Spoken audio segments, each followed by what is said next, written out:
Ohima Krum, Abawa Radio, WBLX, Sources Radio, NASPA Radio, Golden Beat Radio.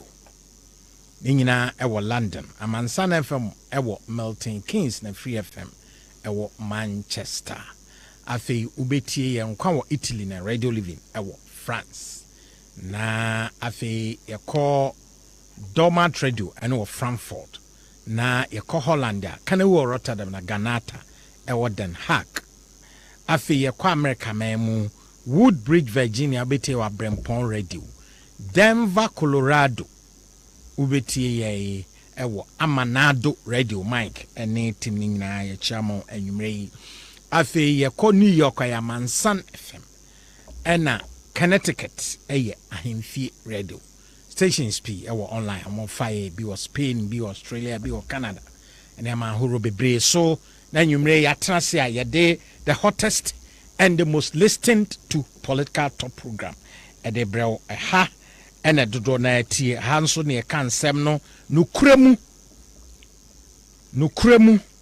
ene akokodromu a ye no do ho na ye mfa binsi na wine animu e kana se di esitie pepepepepepe e be free dwumade ya si ye di ka bo sound bite bi ma AFDB African Development Bank omo nhia mu kese a omo ba be ye no wo Ghana ha na e free se covid ba ne koye we ni di edika pa ye nhia mu no in person na se face to face a ye nya no wo covid nhihye ekwanso na ya mampanin Nazare address no this week na I think last week and this week mampania kasa wo there was this business Africa business program or UPS utie ne kasa na utie ne edienso so a wo kasa ya na utemu se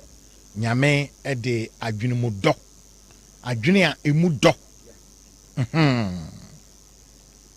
eni nhurumu eni nyansa adom binom pa ye wo leaders eni wo leaders na utie mampani facts and figures at manyam matome boase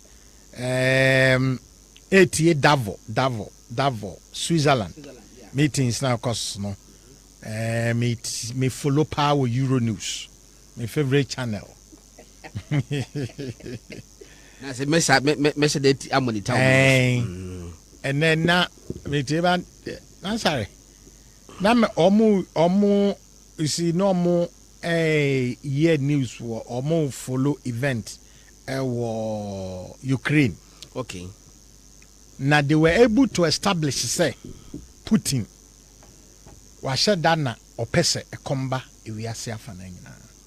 It's answer port Mariupol port wa eho ena wiase nyina ye shipu grains efa no eho na Russia for na take control and which means washe da obese me panic say ye were tons and tons of grains are ewo Ukraine dada esese ye export to nanka e kom ni ahokyra ebeba wiase no ebeba de nanka so bet because is nya de ye di ni sesi a na ye issue on say that make catch say I think around March Euro News na me follow and they were talking to some of the farmers omo Ukraine omo ne do grains bronem konoma ewiase nyina ye nyina edibie kan be produce about 40% at the every enti no more can say omo enya kwa nnua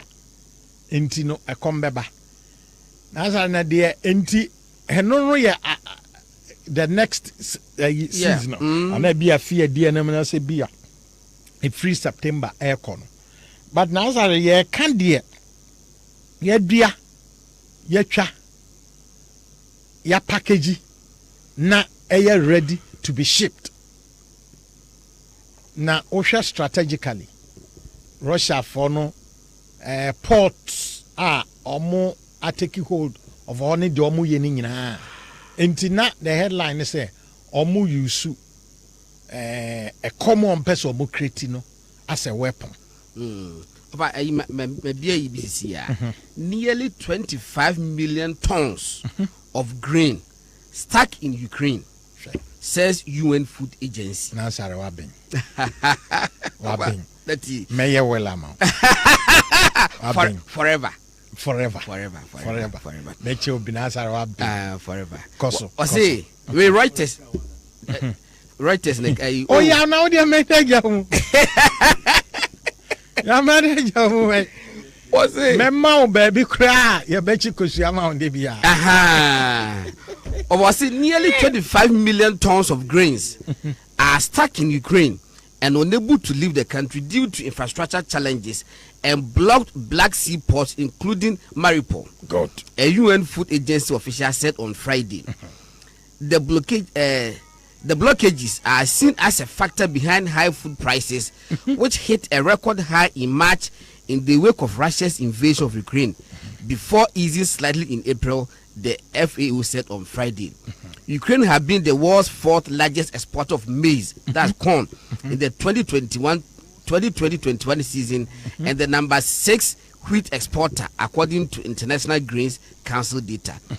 It's an almost grotesque situation we see at the moment in Ukraine, with nearly 25 million tons of grains that could be exported, but that cannot leave the country simply because of lack of infrastructure, the blockade of the ports. Jeff Semendoba, FAO Deputy Director, Markets and Okazimi. Sorry, on my program, also yet. Facts and figures. So, 25 million tons. Yes. Now, sorry, Shemakesi pa first.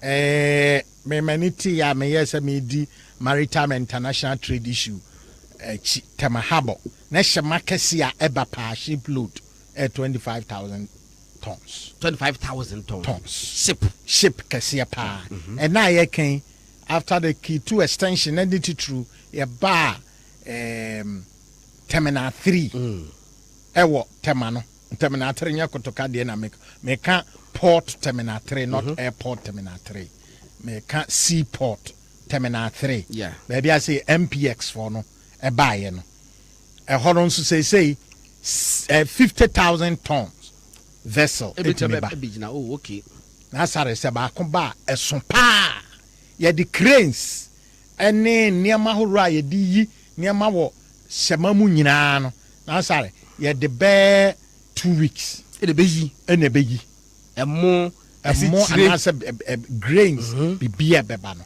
50,000 metric tons na sa na che say yesema esompa yeah enti 50,000 tons aye kan mako sa 20 and be 1 million tons. Yes, because 50,000 or 10 be 500,000 another 10 500,000. Let's say 1 million tons. That's a nyasha market to ana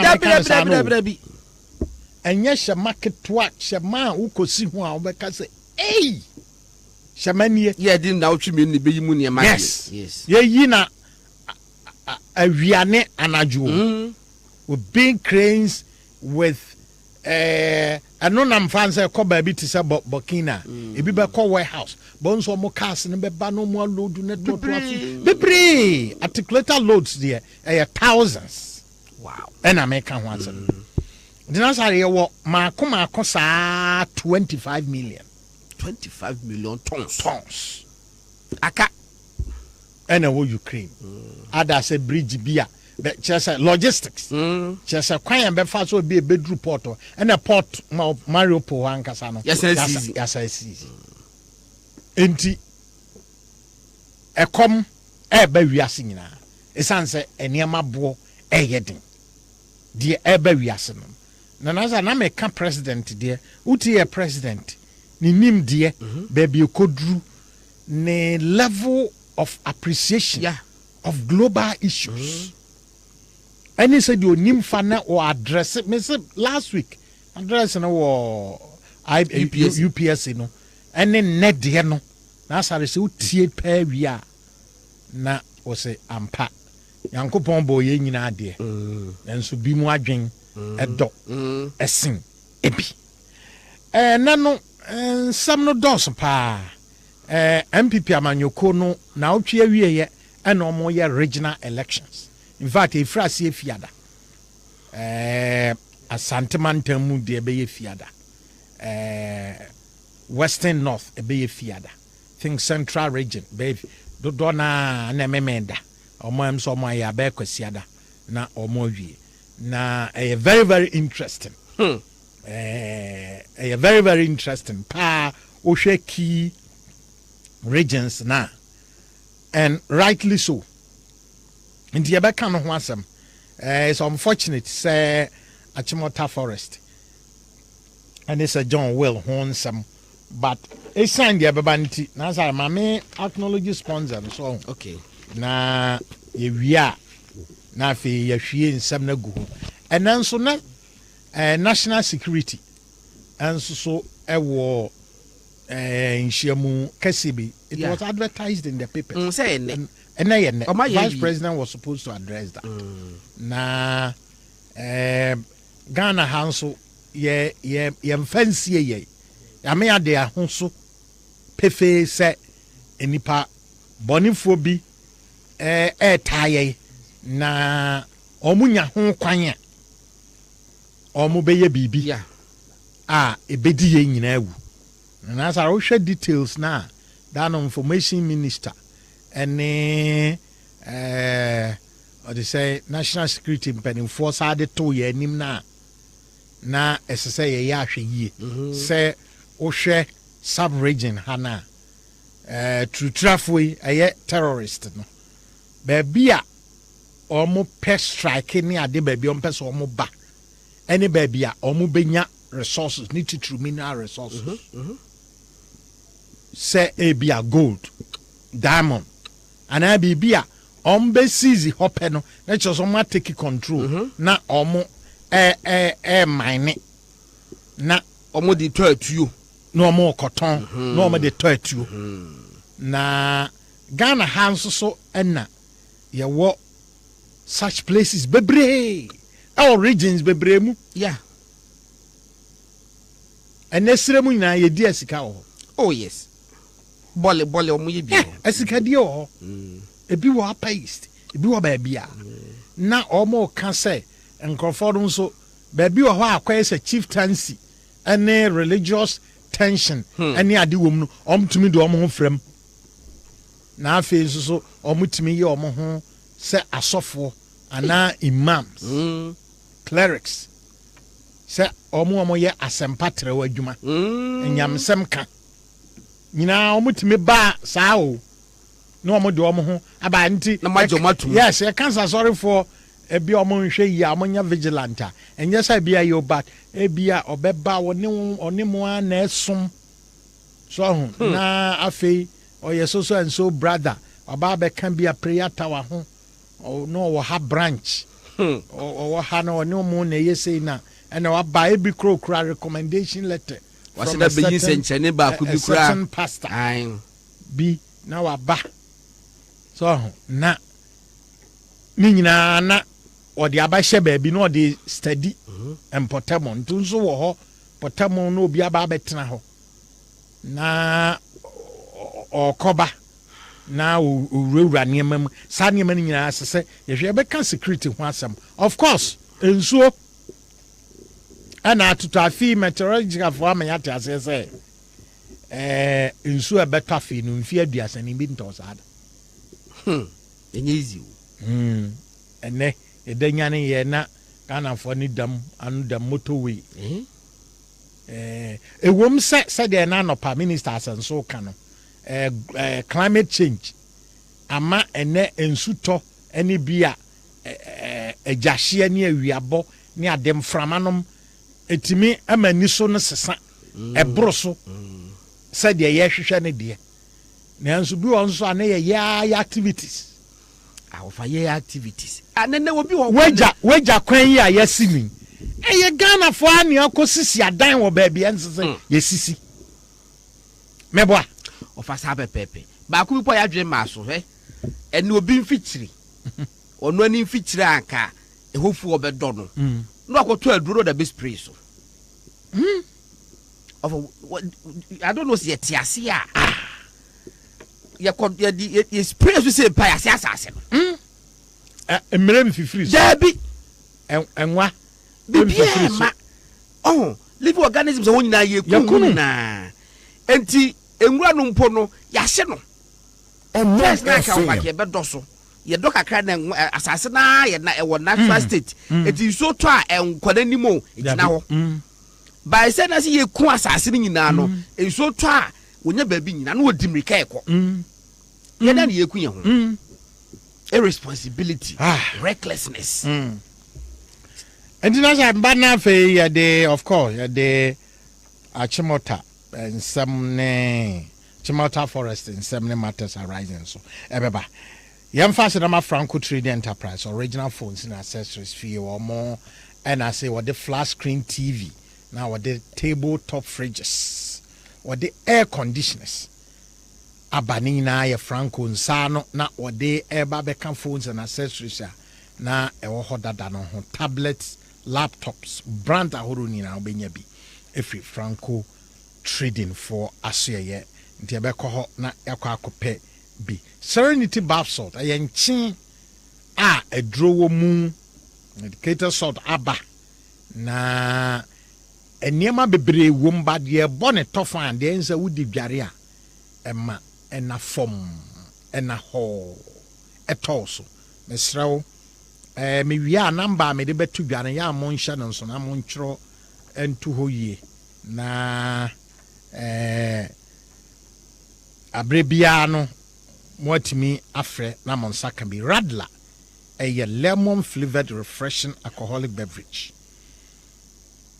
e wokan mu na otia no ne mu ayunyu na nam omnimu a otimu zampa ade de e wokan mu kama FDA agiatum say yemo ho dewri yem fasida ema Plan City extension project for cities and habitat for do yen say wo si dan na wa mamfie bebre ama wo de atutu aka wo bra wotim no ni nyina nso obekọ akotrase na na omo aye ho nhihye ya e fata say omo ene omo partners esi adan no bi e woningo pram na nsim wo Greater Accra ha o call Central University omo campus wo miocho ben pram na obenya Plan City extension for no more atranse din komo ne mu nchichire mu bi e fata na e de amama won so watimi sika ka de be hide da na bosom atua na kakranka no wodi betutu omo ama dan no abeye odia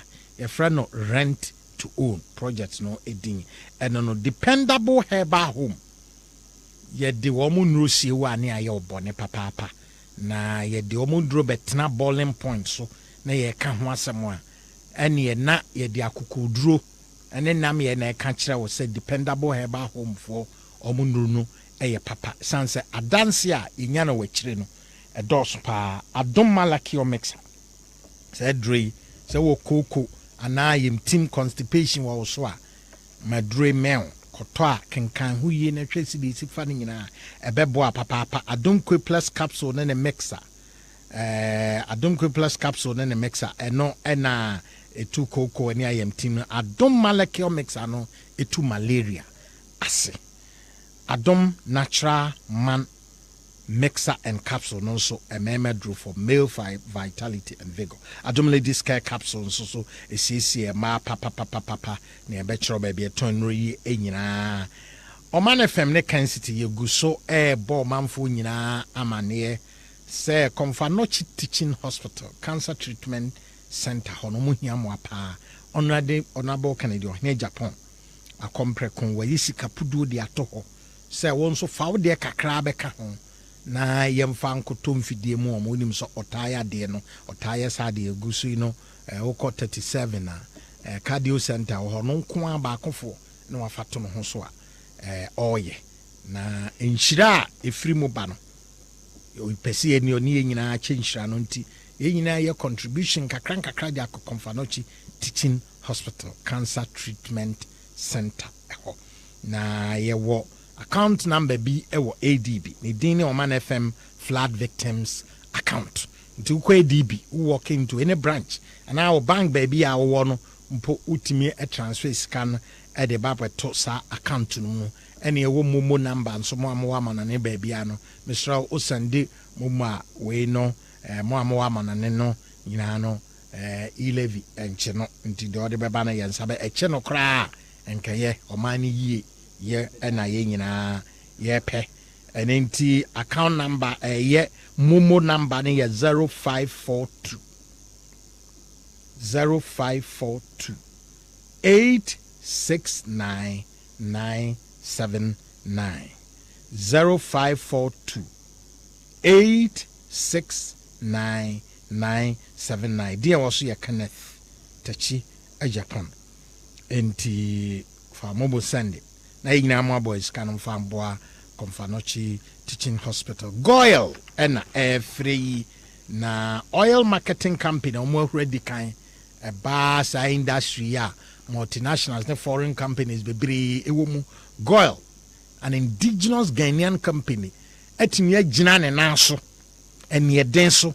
Any OMC ahuro nyina tentam ama Goyle is the marketing leader ewo OMC marketing leader ewo Ghana na Goyle brand no so into omo product eye papa omo integrity omo di mpa no ebata omo product omo pese hombeton product burning no omo di agidi burning enti o ko Goyle filling station bia no akotofu a mo akoma ntoyem esanse Goyle super ronente a higher grade fuel and I ton baby and so your time and normal price unyina baby this a Goyle dodo a wotodo so ibu ama wo and international so no Goyle ebedi enkomo GP1 herbal beverage ahwadin wo mbua immune system a cleanse wo energy and a support to prostate na opedura eboa pa ne titiri so weji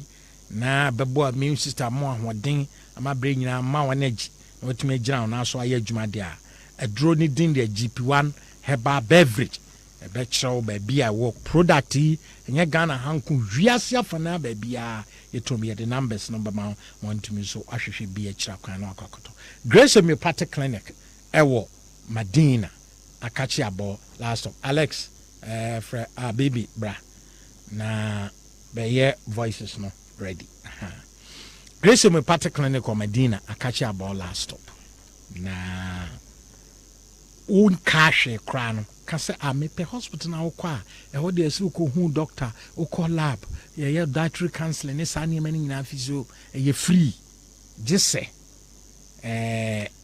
okọ ya prescribe droma na okoton kwan na wudi scan hospital needing the Grace Homeopathy Clinic or Medina akachi abo last stop kwa be hwe yare ahoro nyina ma ena ya sanso so aboawo aduro nkwan na prescribe mabwa ye beto ye wi ano the oti hiding the Gordon asare bedi akon na asare me den de kwabna kwachi me no ene di dwumadi ho hyiamen na asare de me yensa me be bobo na Sir John voice bi ewia me ye statement ketwa bi na me de ama na asemba esese yeka na asemisane se ehin na esese yeka koduru okay na ehin na esese yedura ye jai na asem no efan bay na esese yeka yes na efan bay na esese yeka na ehin na ye tra eno de yebetimi akase oho ya tra oho asare achimota forest asemi ebaye na said ye ne ma ye hu se ye ka achimota forest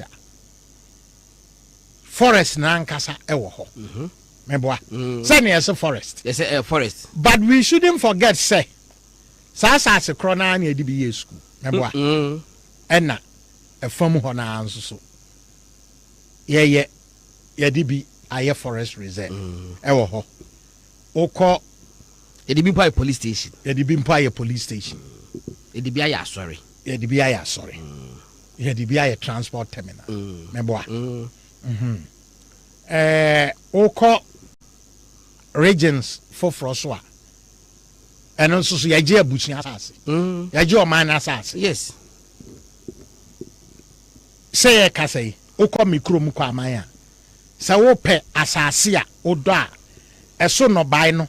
Eso na asa runi menkani. Say to me so. Etimi so. Apart from Bino. Yes. Mankani se nya sase papa. Mankani eyi flowers. Mankani etimi yi flowers. Na chese wasase a eye paso. So kwakwa aman, ukwa agogo, uko kumawu, empotemo ha. Nsase a eno na ye the richest. Pa a wo do na udua body a obetwa wo no baye a ubetwa wo so no. Ene de ubenya wom no. Enya de ubenya bi wo baabi a sansase ni nyina no. Abai age. Ode ne nsa to so. Nti ye frɛ no Sophia kwaye. Sophia no ye. Forestry Commission for ena ye mu adwuma. In fact nti ukọ ye nkrase na Forestry Commission adwuma ye for no ye from Sophia for ye de ye beto ye maame no sa no mo eka. In fact say ye mpenim for mo pensase ni bia do a jese omo kosre wa baimu a emu a na Sophia for no ye se ne ye beyi Sophia kwaye. Na sa ye ntie ni ye o. Yes ne ye ba beyi Sophia kwaye. Omo nananom ensase a omo kunya de to ho no. Yes ye ba beyi Sophia. Enti kroma ansase ne ye omo dia no.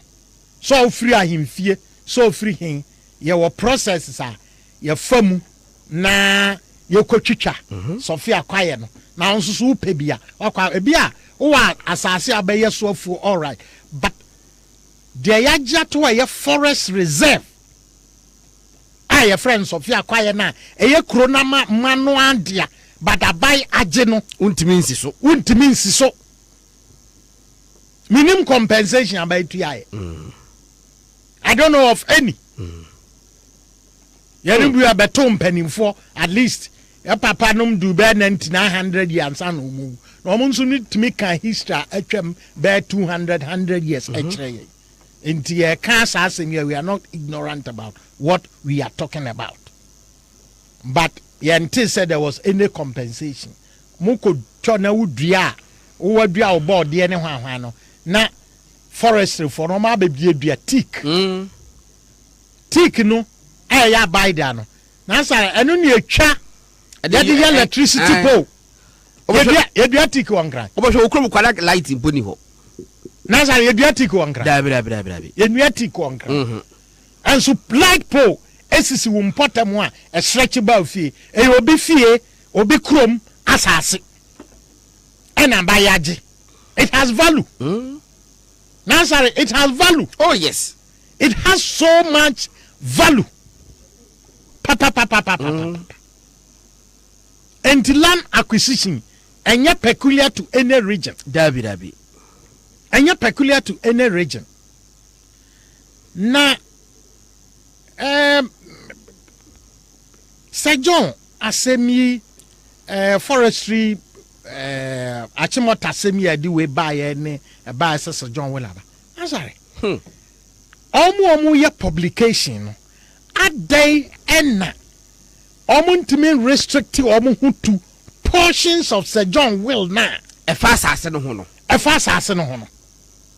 Me masem no. Nasa o hwe will no so a o hwe na japati ahoro a aye na de ye landed properties no so o state ma me fie wa ha land title say ne number na wa kan nipa ayem fama ba wo kan de oboss so ewo ensase ye Achimota forest ene Ramsar site na wa mo land title bi adi etim se mi ni ho one situate baby a ewo and one so because Forestry Commission office na nkasa kra no a part of Achimota Forest. Gimpa cry a part of Achimota Forest. Entino, he wasn't specific. Obi kura nim process adru any babia say yampampa ye processing home document no adru whether he actually took possession na or home krata ana oni home krata ministry no so aba abechire mu say omo hwehwe no omo anhu hwe sorry but mo na mo social media so afa de omo extending no ko babia as if Sir John 68-year-old lawyer was he a failure in life? Oh, Debbie. That's right. Mibusawo. Sir John, ya won't know. Or call no school. O level, A level, University of Ghana, Sabah, everybody knew Sir John. Or we had they call law school. That's right.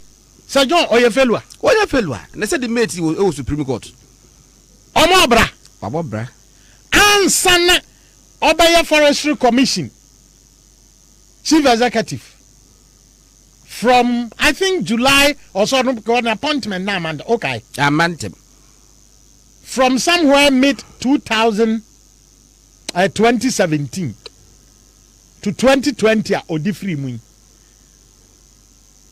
About 3 years. Enti mo amu social media ne mo amu ani abre amu kan nya di nyina mo pa kire se John Japade bia onya wasase no so asase isu no sa 3 years no di nyai. No, let's face it. Ana se na Sir John why adwuma pen 68-year-old or ya juma cry not officially not wareta na sarembo I ain't retirement why ya juma as lawyer or UK na sar educating the man na wa brochire oh yes ne man nyina ne man nyina educating o mo wa brochire so be acting CEO virtually with GMPC was deputy managing director and or resign or contest Tafo seat on Dr. Koto say answer me 2004 Satafo election no mean who election is ka kom sada Satan the more ding that's a John I resign from GMPC Edaya Okosi no watafo me de mani huye dano kra me ne ba boy hia ne adidi agro no say o ka papa dan paint so do nsa ko fa that time no make 2003-4 some na making sada no kra wo will no mu any other property since then every dan Sir John atena kumase otena kumase a could see say os winning general open general secretary crown in 2010 no not Kumasi that's all okay nani chambers wo Kumasi adum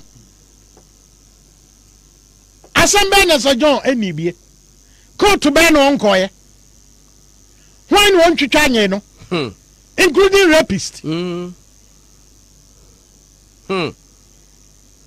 when Sir John Emura dem sabre kase Brahma Menshow and journalist amu Kumasi and Central for Kumasi then en cry o me pesa mabubodin me pesa mabubo me na me leading Crawford the cause John ho ekoji sika edemu omo journalist in this country dollars me di obi eko Sir John ho na oko America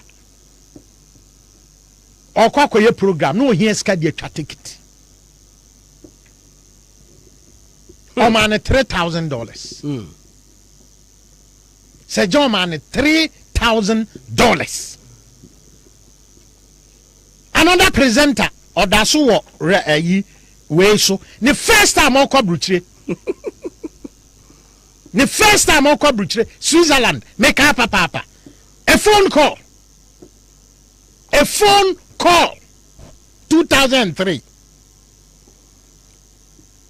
Ono lam fu be nipa smasi ese that's a call so man be $1,500 nipa na bodam owo bi da o se me na menie ene brother ya boko ya nim that's what did them me chira no ya bo bra ko ya nim ka na se John enche bi da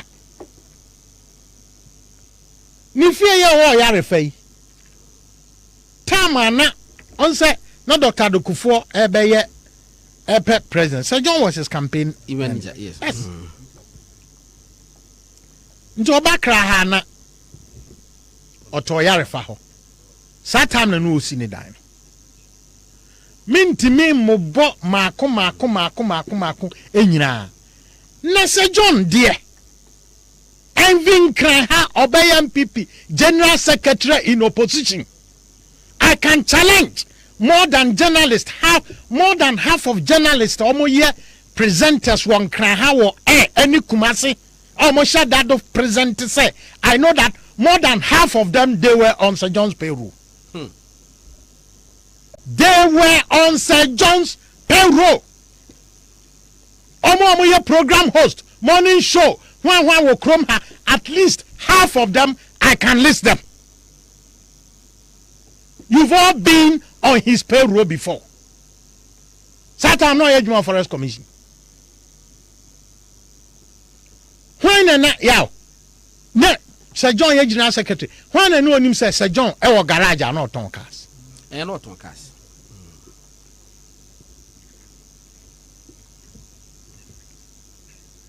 Na ne nwanwa ene say. When no him say Sir John na owo garage a oton cars ebia na onyo no a na yi nanim but na somewhat eye ne na ya orane private business 2012 election as general secretary MPP beko election ne modern funds mobilization enyema bebria oyeye entiade na yema na sim say nazare when am politics anye atra ni kama abinu no afia mana sim say dabre fie miensa na obabeye gwenu na ena ni odi ya bibia na odi ya bibia no fine me na wo kan ena budi bi ye seria eni ade enye but I will say na nyanya sam ne enka ene enipa omo bra woni one company ubetimi akasa we register me company ni untimi nkasa me office ni ena na me operative me Sir John na ne office ewo Rose Pillars ekwan so Prempeh the second street aso wadum as a lawyer he was going to court will ya ne dia bai wa twen krofo will amomo abre wa ye bi wadi cases bebre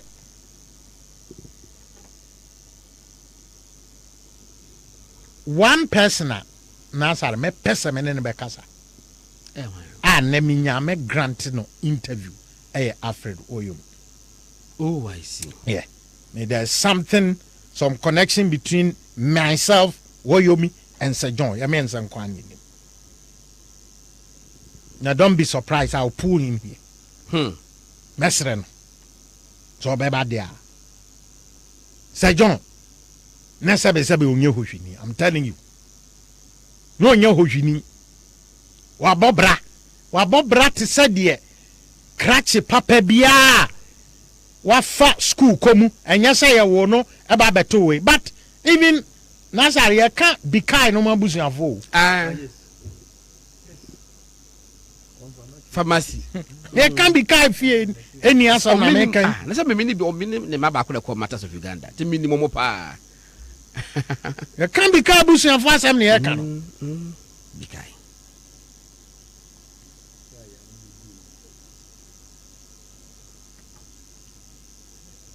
Empty. Na a day when not say, Yatigana, on a Eshese John, on a Nehenema, on no man baby train, on a ye say, on a ye, who, when a bet me didn't say, a sinibua casa, then all of a sudden, one more brother. Enti Nemreka 3 years. And no idea way, even ministry new statement by our council. As I say no cry, a one will munu say it is sample the abandons. We say, yes, say ministry in some domons have to say join Japan. How possible? How possible? Na Sam George statement. On any of the means following. Oh, I know already search a friend. Sam George. Oh, the answer. My emo boss a John voice on. Na.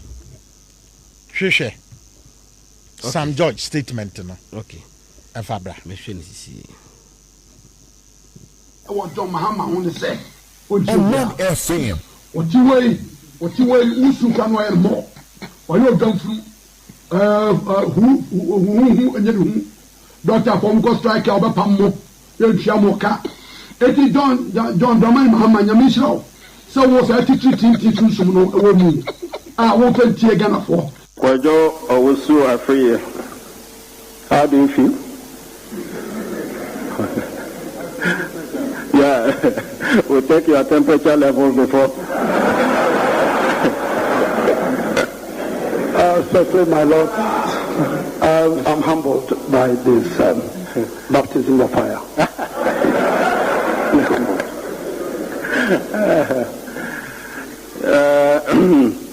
We find him guilty of intentional criminal contempt of this court. Considering the ready admission of guilt by the contemnor and his nationwide education, Kwajo Owusu Afriye, how do you feel? Yeah, we'll take your temperature levels before. Certainly, my Lord, I'm humbled by this baptism of fire. Now, Mekai Samson and Delilah. Obey Koya said you would ye. When some found so call Samson won't say, cheer me power, what he baby a war. Obey a man, the bigger credit. It was a bar. A whole day between me, we pay my whole day in Hako, and not your mind to do something. And your baby or baby some say, then you go say, don't know. Not my kind Samson, as some no. So one way, why, you have to make a big crap. You are even so present, Yamwa. So in Sassam, and present a Yenium and some, as some the other know yet you are, won't got some channel. Then when you are some pa and can't throw it. I smell local room and car. And until a brother swamp, a big cool, a bed chim, a beer free by. Say a brand young soy. A brand baba, or may I yet him. And won't be Mamma Nantia, your Chumuna, was in the year Munia. Kwajo Owusu Afriye, how do you feel? Yeah, we'll take your temperature levels before. Certainly, my Lord, I'm humbled by this baptism of fire.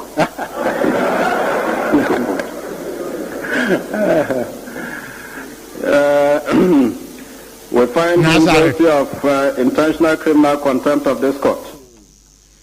I think the assembly said, and said judgment in a woman.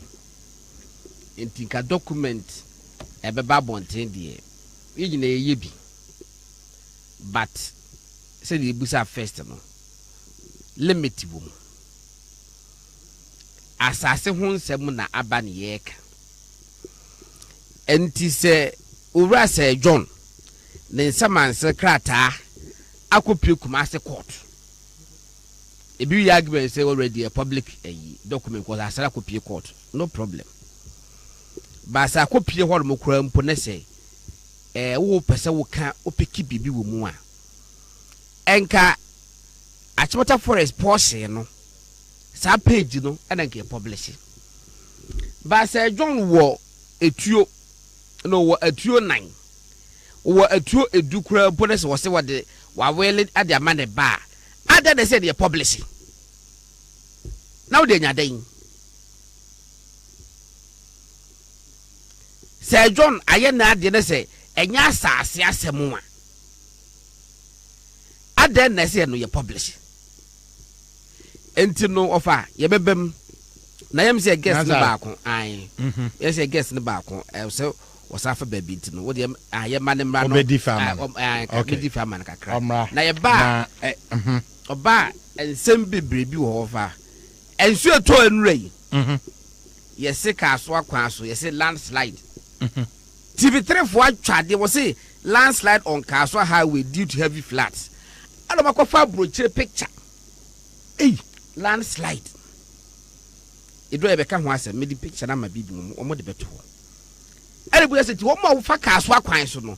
Omo hu se kwan ne sa na aya na.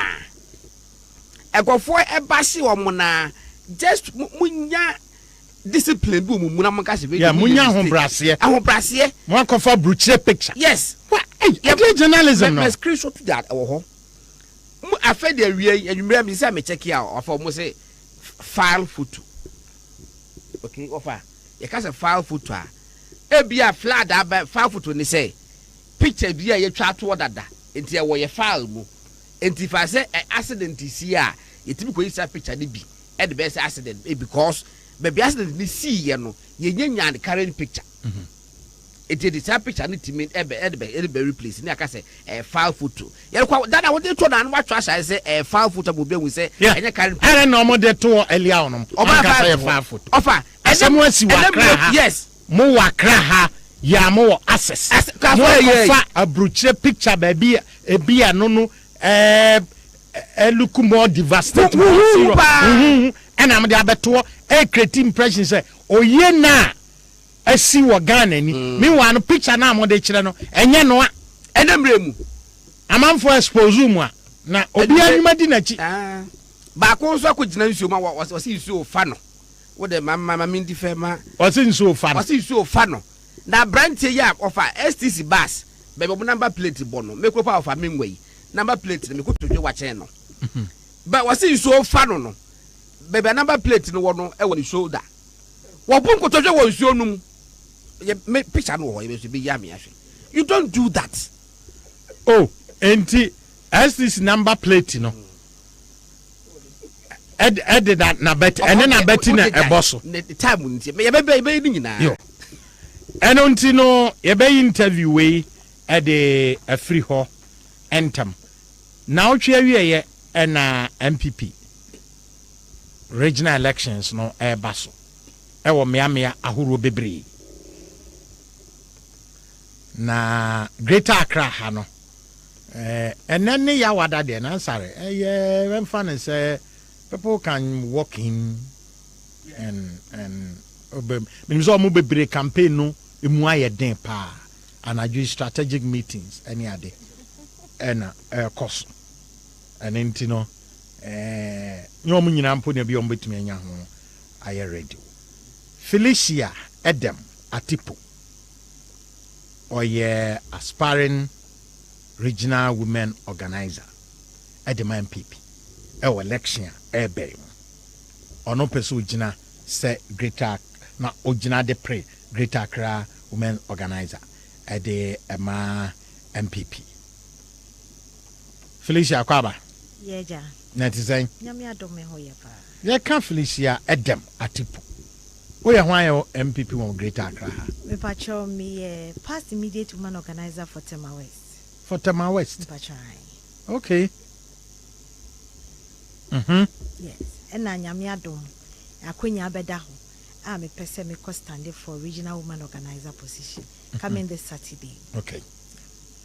Entino edie ena wo de eba ɛho be hia sɛ obi nya anidaso no excited say hey Felicia ba bibi foforo bi eba and answer the party no ebeko nanim yo me say wow name say in the history of your political space in Ghana no party has stayed in for 2-3 consecutive terms. Na MPP no ya poise e be breaki summit no nti no enye Charles Play 2024 na wa wonim say 2020 no Greater Accra especially ya more modern sa nti no ye bi mu decide say yetumi bem na ye mboa party no na sisia no enye gidigidi chobu ye ni ekikemu no ye sitting down ye dream ye strategy bia ye betimi dia kwa breaki 8 no na nyama bebre amaye wo as woman organizer I will finish a constituency. Me sandi aboa other constituencies. Ama me gidi say and obi anim say dwuma no metimi aye. So pa metimi abon ba ku mienu. Of course. Record me finish woman organizer Greater Accra no. Me ade ba Tema West. Me efuo. This in line with your policy of planting for food and jobs. Until I had a farm, 10-acre farm. Me san wo piggery kese ma women's wing, you know. And na me san your adult education. Now adult education ni ya dia boa mi bebre ni boa women's wing ni so Tema West because sebio na money bebre reading and writing na your problem kakra nti ye school no ye bomodi anya ni money ba enje se ye cha de pe de wo hono ma ye nchira de afi ne nyom betina se ne be ka de MPP aye to they understand if you free SHS, you planting for food and jobs, you one district, one factory. Sanyama we na ebo omotiasi. Apart from your son, your drama troupe cry. Inti nyama etumi ma emano sebi omoba MPP mu na de tosu mienu ameka na Entitaneka farm no na what the mama entity and as some of the income generation. The income generation. They any say you tomatoes, meko, ebro.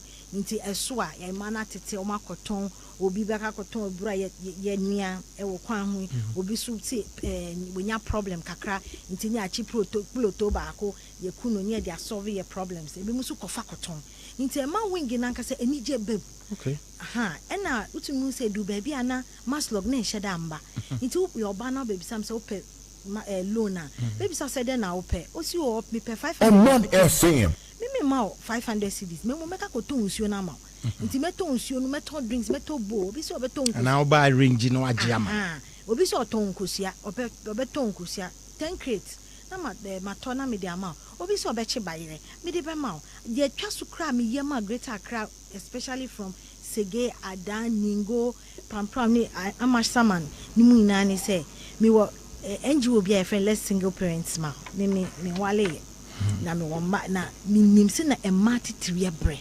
nti apart from say be share money dwa no and na widows ye be mo nyama kakaka monthly no remittance monthly no de me ye ni say me ye bibi ye fa ni charity mo ebe onwa say ya mo ni kra ya na bebre hye da nko ho and na wo cho obi ade so wo che na wo di phone na che na oni option bia mpobwa na wo di che na mpobwa na ba me gigi nyama bebre nti setting up as a more no bia ba na obefa de op free ebi mutumi mami TV obi sisa ni ndem nkonwa na odi amami nti sanya ma we na ye we na ne ni mane kasa ne piki data to jiji sa ne ma we nya no aboa no and only let single mothers smile let single parents mothers in kwa your mema so asebi eyiri no okay nti sanya ma we na me ye wo Greater Accra yetumi de boaye Mother's Day me call round ye chiche hampers ma emma se ubongu no obabi tonwade wo kwan ho ne ye ra ne yakọ ne nchen ne akoma no friends yakoma ne hamper na ni beje obefa wadanfo obefa ne number ufa ne number bibi cause to me friends say oh madam ye kwoto aba obetimi aka jwen say menton kwan say tukoma MPP enye MPP anka bi esi nti these are some of the medium amitumi di nya ya you feel say say yetumi koyenim ye recapture all our lawsuits na ye be yesa say bio ye de ma ena eji tumi yedi ema na eji tumi na tumi na yedi imagine no ese utumi ye ade ma oba na obetumi enya sa confident ni wo mu gidie wo mu a ode beba wo nchen okay okay na dia wo ye nyina no eso effect and say within constituencies in maybe a castle ko Metama West one casa now a women organizer and then me a horror would declare say opeso ko regional women organizer feedback ben when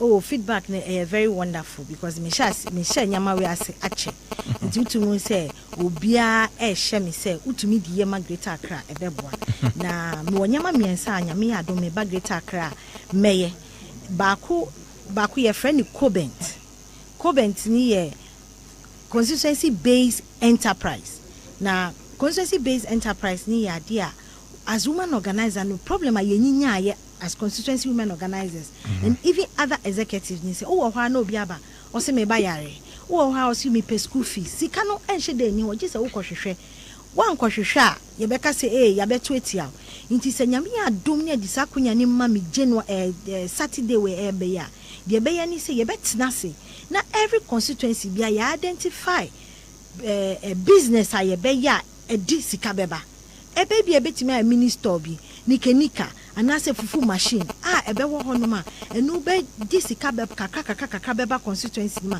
executives no betimi di aye adwuma de to so mienu ye WEH eye women empowerment hub wafa obeche di say say Greater Accra ha ma in communication endorse betimi yi Madam Sala wa masama say ondo pena minim stand to be corrected or sheda or communicating ma emba but MPP ye won ma bebre me GDC ye betumi a train omu even test konkofu omu ye national service ni ade ye betumi a train omu wo fa wa ha sei betumi a train omu so meba TV so radio so Omanfm say ye ni apa traditional media ho now friends and communication about 75% traditional media say me no obekasa na say bi ye police station ni grassroots bebre ni me but training no na any ho nti say nyame ado no mama police station executives any friends grassroots ye be training man titiri police station man na say bi omo ye dwadifo wo krom no utumi say ogina ni nyama ho ton ni gari a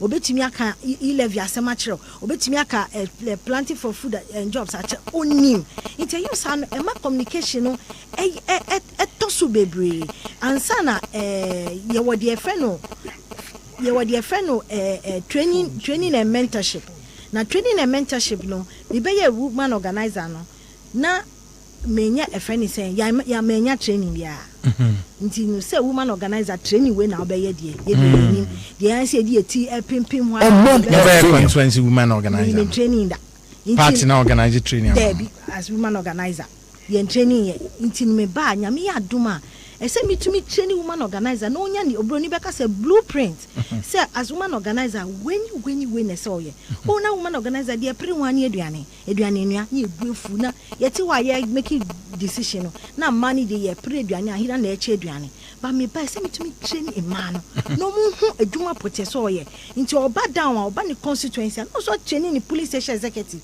ni grassroots kakra no bo say adwuma ebe ye fom ye mami mpanyifo no eti say madam Rosemary Kwam ti say ye mami na atoshi Omanfm na omo ye mami mpanyifo a me gidi say ye betumi asomumu they will learn and then take experience from them ebe boa party ni bebre say sanyama we na ye betumi aye lastly PSF ye program support fund okay fund that ese me di to ho na me pesike gu na every woman bia oba bia police station executive being it even Nasara being it women's youth wing you know yetumi ye program in every constituency a quarter every quarter bia say yetumi woso constituency ni say bibi ekoso enye say eti wa e bia bibi isi apa na enya ye koyeni dabi say yetumi ye program na sa program ni ebe ye no akadia no na ye problem no nti akadia na say mitumi nya ewo fenise mitumi eyimisa etufutuo no ne fanya akade nyame adoma sa nyama miensa we na omma mikwanya na me yama Greater Accra na migidi se we nu betumi atwedom bebre ama yenya vote bebre ni ya break 8 no ya reclaim ye lost seats no any fense other seats say ye maintain no ya maintain ewo Greater Accra enti o message pa o person o de bema delegates ni MPP for anything you message there madeke mpanyepe hone mano ami nye bi especially gandangbe me nye bi asi imbanye hemi ni mba nchone ni mpe ne ni kimba ni mape impanye pe inye na matrino kenye ba nye foso hami ne ba chunyo ne ken chunyo wa kla wa mape kake ne wa manna wa sit o ne Greater Accra wa mahi power no misrebu Greater Accra women's wing you know atiti apansam inti ne meme ba meso mu ye nyaye ne kra behwe mi dana matre wa ballot paper no so monto ma me Felicia Edematipo o fane Greater Accra bi me nke honi ba no wo mane wa afoshikie o fane nye manye machu nye liake mihu machu ewo nye foshika mi na matre ye ballot box no you are done Edwas say oba I say also order number 3 omonto aba no emfama no you are done there eni nchire mu bia eno I know you are done utenkra na oni mo you are done and Felicia we wish you all the best. Thank you ideas they will be papa medase nyame nka ho amen na delegate kasa say nyame pa obeba but one when the cry ideas now why expressing ade no menkoda troso na koso na fa de wo umunu nyina aboa party ene oma why nyame nka okay medase yes so ye da se Felicia Edem Atipo wo hwe se Greater Accra women's organizer position no obenya MPP mo abato abaso weekend the bowling point Oman 107.1 FM Ash FM ewo Kumasi na mpacho obetimi de wajenchira ba wofa kk@gmail.com ho ena wodu email no ebe fa na admako be fi be kasa bebre ne program no interactive but na sorry abem na Mamema yawo enko sa wo special assignment bia nopa enti we ma ya ofa ma wo de menya type enko komoni bedi ni nyina okay komoni bedi ni nyina na Asmota Forest yi nyina be kan nyina enti mo bi nka se ebia ye betwa so ana se de ya Brazil Ballin Pen 223 Oman 107.1 FM Ash FM ewo Kumasi ene affiliate stations enyina ene ntino obetimi ede wagenkyere aba ensu a efrase eto na fi yama indication clearly sensu no ebeto pa ohawa ebetum de aba ye yankase ye ne ye matesara MPP mu election eba Achimota Forest honse matters are rising ene Sir John Wella ababeto abontin ene de ebinum ede ani breka de di fel ene de yeka emanetra ene nsama horo nyina ho yadoma go bia enko kwabra mi dase anwumre ma menchia atiefo ne nso nyame asomdwemfa mo man no na sele de bia yeka ne se nyina no ye mmomodeni enta omampani na bedi akire ni asoafo ni nyina sere be ya oman no enko animu no ebeboa yi nyina sere kwabra ya metaye no nantefo mo nsem ba kwa na mienu bia medical de atudwa ene ya ma no nyetia nko no napono so ni nyina so ni bo ekotirem kwabra kwan ya omampani kofo sha ase new plan to fanko no emse major road no places mienu onye drew ye home for se krampo ABC side home na wo dey come at 7 ho no emu no mse nsuo no to a etimi yiri fa ho nyina na Taifa junction so so dey inside one so no tie srempenim for iguso ka feeder roads we hia se road minister na osu sane de ba ye be koso aka saa so na ABC wo dey no so ka ho wo di sane de aba ma 7 ho no also monhwe no eho yie pa kwabra school feeding for no yesrempenim for wada roma e ma menom ne enua ma nom ye yirenom ye namfo mo tete yesrem kwa bia so ambefa no mfa na afi musika no so muntum na sɛbi enipa de atete ɛyɛ nneɛma ne yɛka so nim sɛ Omanfm de panimfo no nyinaa no ha ya na mutie kwabra ɛyɛ election a yɛyɛ no so far ɛnyɛ da bia ne bɛbɔ abubuo nyame adom yɛahyɛ ase free polling station electoral area yakɔ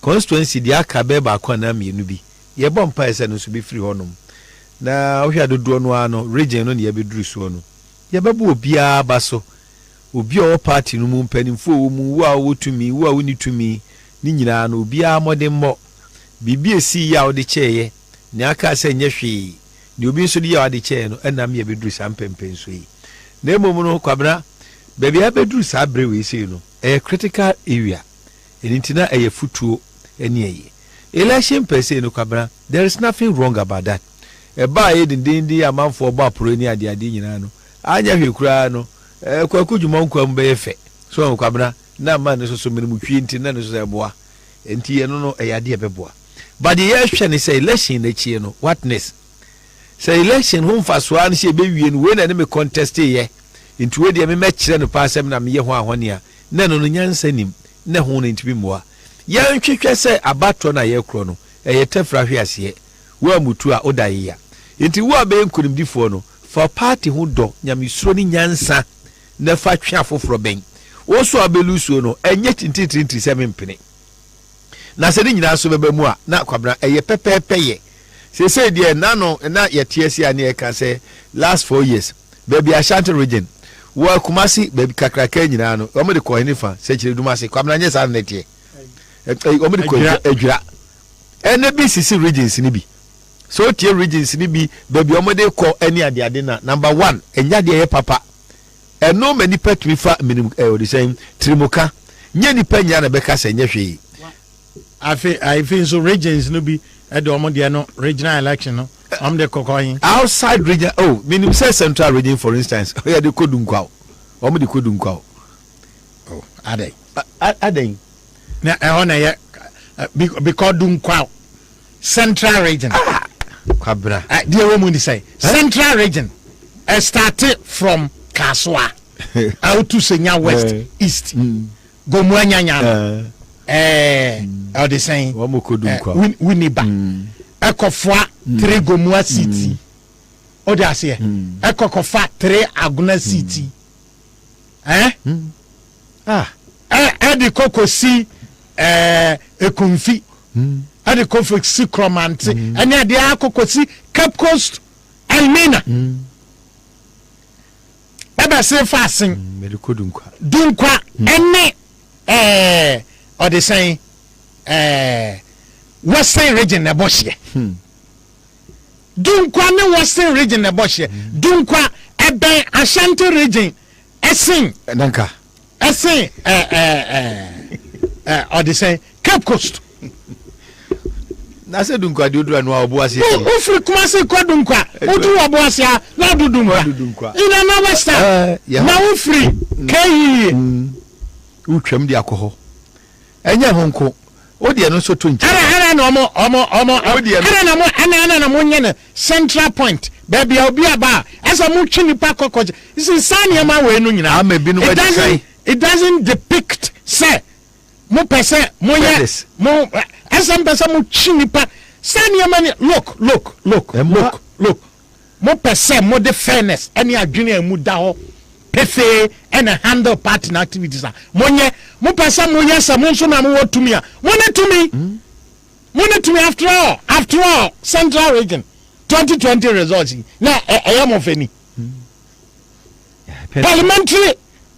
parliamentary results is that something you can be proud about that there is a lot of seats president winning but mo lose parliamentary seats bebre kwamranya honkwa enti mu penkambo mu anase mu kire tumidie mu penkambo mu am obia feel comfortable no obia feel say o belong to the party anase asija ye ma fia wenum menye some move do ha enye fe obi twifu efri twifu praso na ekoho dwukwa na okọ sai edunkwa enya honkwa o menti asem so say ye nia ye krom Ashanti region say ye say residency and the Mr. Penifom Ramechim, because no crab conflict of interest. Yeah, a member MPP. Yes. More political activity. Residency. Buy property. And a regional minister or Mr. Munya Papa. Na kwabna de mani. Ya mani ye hu so ne say. Empanimfo bia ye yi omo so omo ye chairman nhwa bato no so no. Omo ni binum so ye one. Residency enya offshoot or enya buy property. Enya residency enya buy property. MPP ankasa as a party. So mo ya niema wo Kumasi de bia. Mo ntimi nko apem assembly hall. Mo ntimi nko apem residency eden facility. We only pray say nya nokre. Na nokra mpanifo mo nsesa. Dia toso biom kwabena. Na mabe look. Kwabena me bo. Nipa jeje party ya de tumidie ene tumi say obetimi obinti or run a call for abati obuna kacho. This practice must stop. Eba money on this dia. Montimi nyahwe. Dia toso bi osu kwabra. One ya tuaba, if you say tuaba, president ye mudisa president. A share suicide was clear. Anyone mumu samo. Ene Tuesday. When another opportunity to straight mama obian feel say party no obia ka ho bi. Esa we na ye nim say ne be kwa say ne we kwa say no. Ena ye da ye tosu biem kwabra. Ena ye da ye call regional election. Menya sure say regions no kra no albums na omde kwa kotuno man amana ya available. Oh ya sa no kra de. But kwabra eya che. Eya che. Ena de am nwanwa kra nse o hwe regional platforms ni bia. Wo ye regional executive. Now one what me kodo ye de we ne de ba obi ni hu to me. Isramo me nua baako I don't want to mention his name. Or you closer to me. Where communication are your region be. No one can say mo se di na tem no. One kasa ba ye communication regional officer no. What your government appointment. Enti adman you are not efficient. One kwan waji bibia fa. Mesrem panimfo no. One of the reasons are a ma ye ho ye ni say enipa no waji government appointment. No one wa wasaje abaye you saying party adwuma. Me was your nipa wa kire. Problem say imagine a year eba yenhwe ni ye. Party nipa mebre wom. Mama yenhwe nipa ni mfie.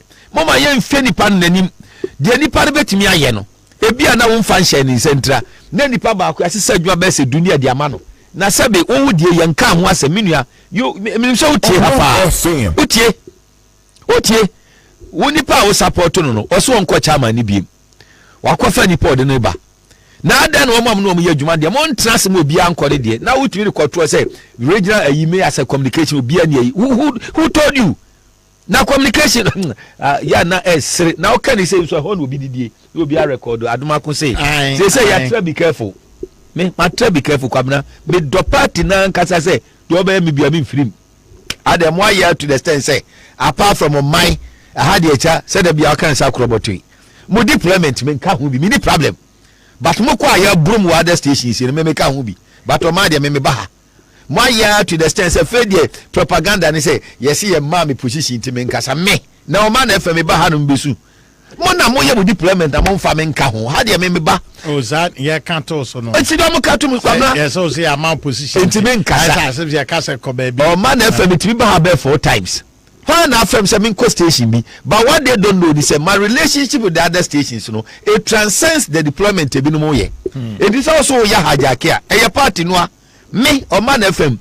The American said the oldest banner research in Wayametra. What you say? It is your research, you know, free some moment, the Modi Yanamfonia, the idea. You try be careful. But the point in say, we can't afford say 2024, no, you best have a trefibim.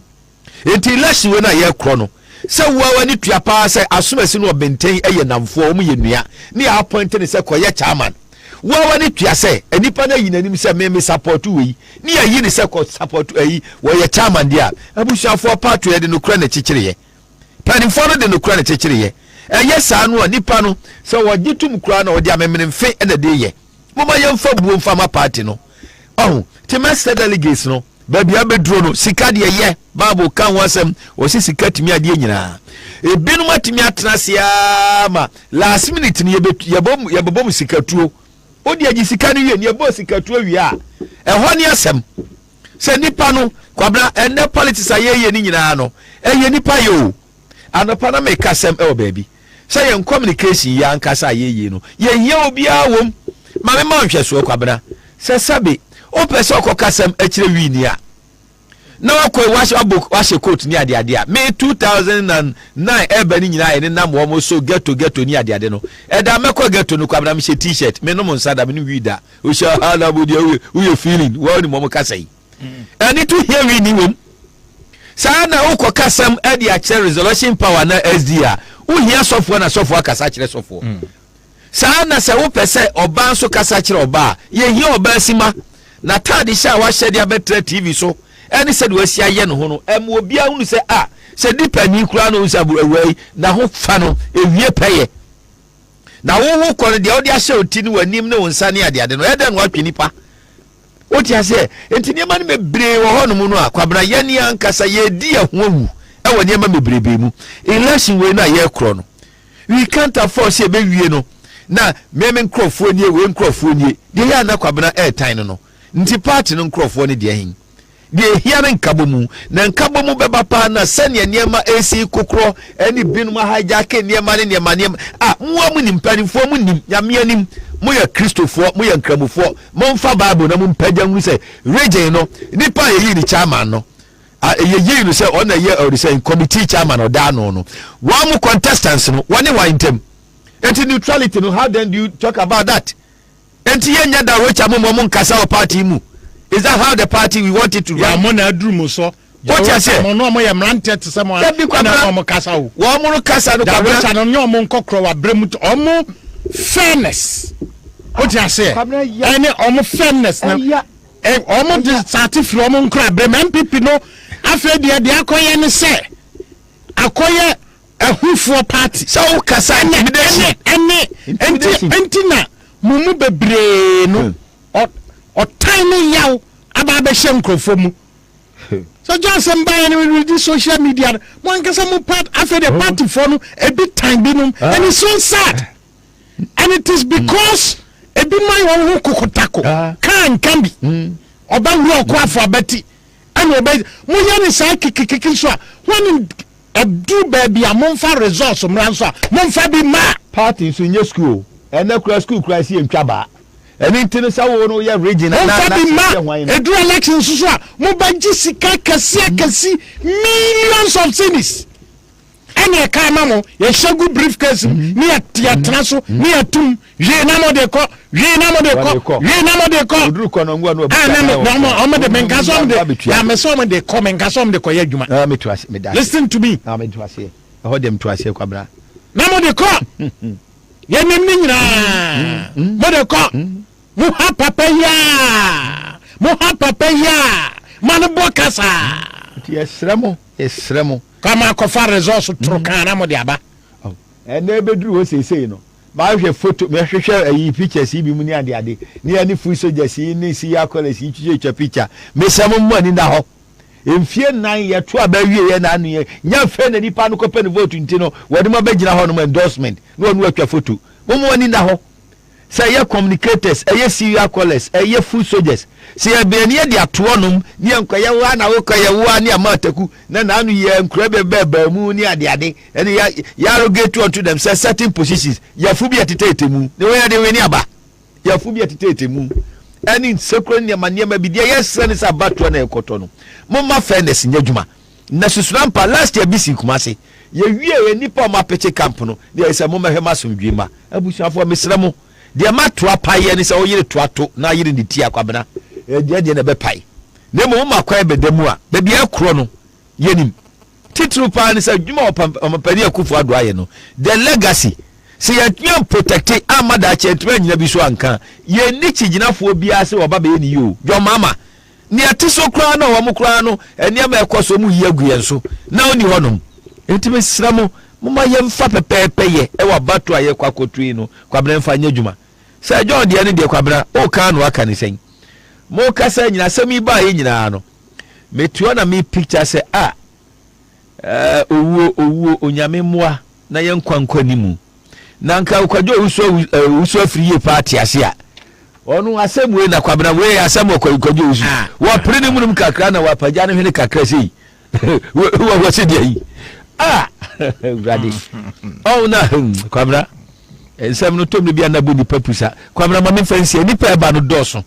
mame fancy ya ye de bia omote enka da bi kwabra doso but mame fancy ya na school feeding de no kwabra ye nyina yemfa nsum ma no bre pa ya wo husem a tan adan and no engagement and no the your communication and map school feeding no it's an apology one na sign bend say there's a crisis over there into crisis communication at the NSC no apologetic and the menu among ya adwene ne say one more so mbenu ade do mo ase no more so mo no ade who are you ye na mo bontoa ne mai na mo bontoa odwom ni ade na wo hinifa enti asamo ba yesoma banyansafo efe na betra sia camera na de me tan kran se kwabra bebrebe nyina achi ne awia ne asa akwatwe pen wonu a number of days so ya te afrim sikani amode ko jubilee house ye ni babia amode fifafa ede na ye ni ankasa ni panya tumi na yura fi ne ho esamo niema na tan se sikampo na ma ya engage them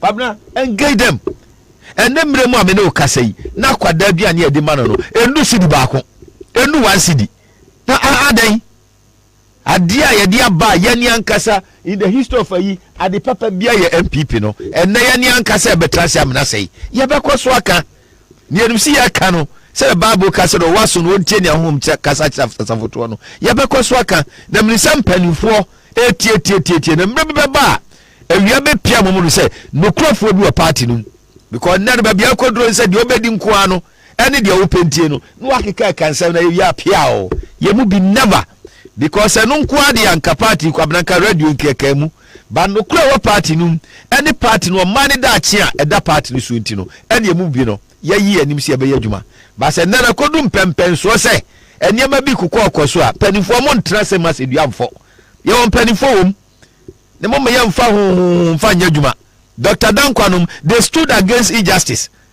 na dia na ka Dr. Dankwa dia be kra na konkon wo pe kan kroma be fori se twe na so wasi we ni pepepe ye ne ye ni ayabato ni emuremu na kire ye ho ni afa ibo ya papa nkwani mu nti ya ma ofie nan ba wura fie wo se mfie nan no ye beto aba no na free so so akaka be se midi baby na fa na kodu amu chinchim sane ade da bi mum ye hwe ni ye Ghana fo akoma da party we so Oman ni da chigina party we so ti emfa do kure emfa nya djuma kwamna me fansia na me ogidie ye se central region no ye Dr. Sibu ID college adwuma wa ye no eni da so ho kwamna me de bisia yo yaw eno de bibia ebema delegates na omo decide you see the woman say me de generally I'm against MPP nia o kansem ema na yes party no nia ni da so na ebia say in the negative and say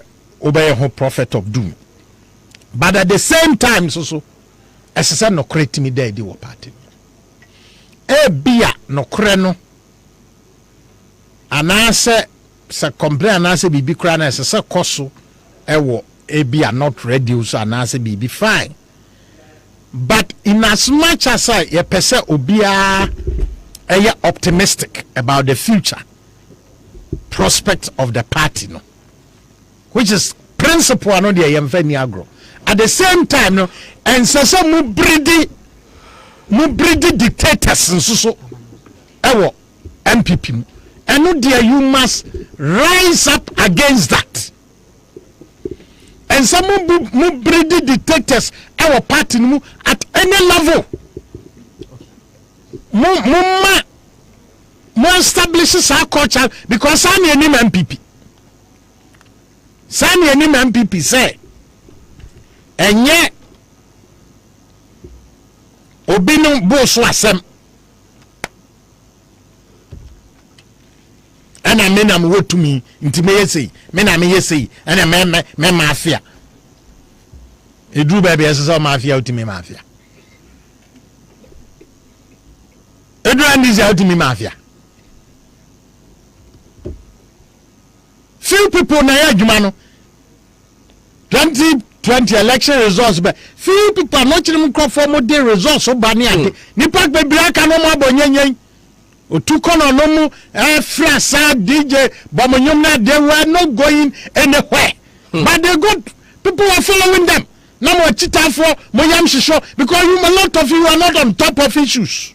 Now we need man from your co break for 5 minutes cry now. Hey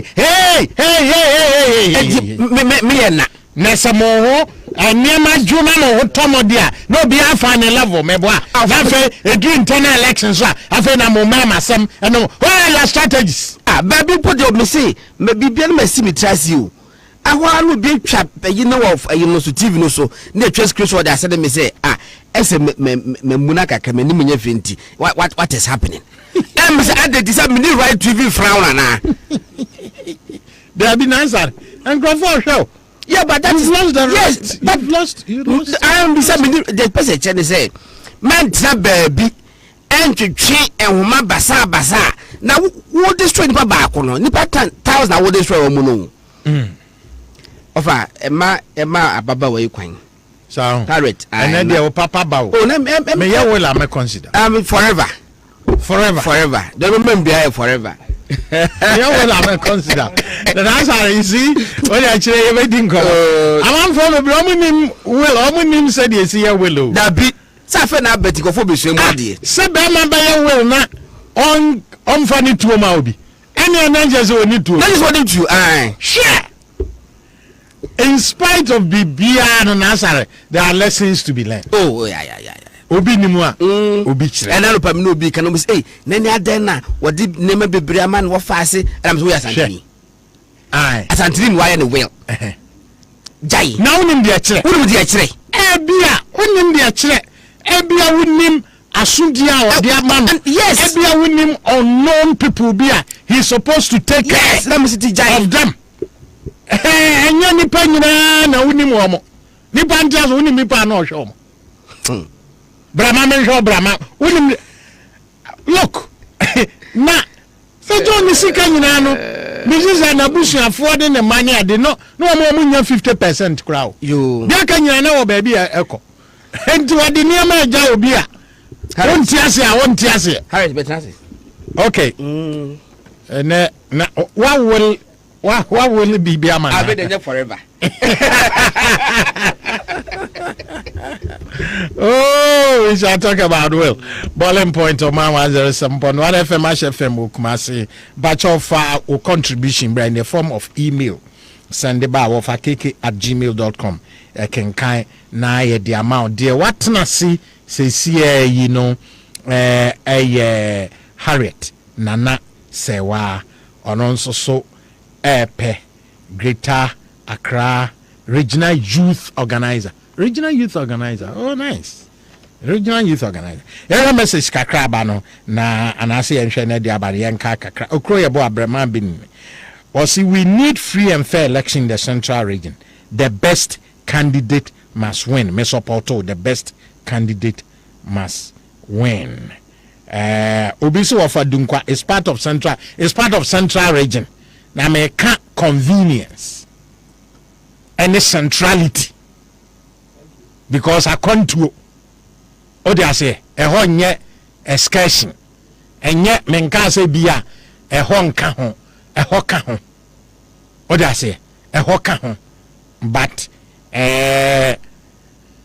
moon take a lot of things into consideration. I mean omo afaho but say nipa be expressing misgiving about the question de ntia bia mo de ko ho a bi nso a na bi nipa no feel say mo de ko ho a there could be intimidation and other.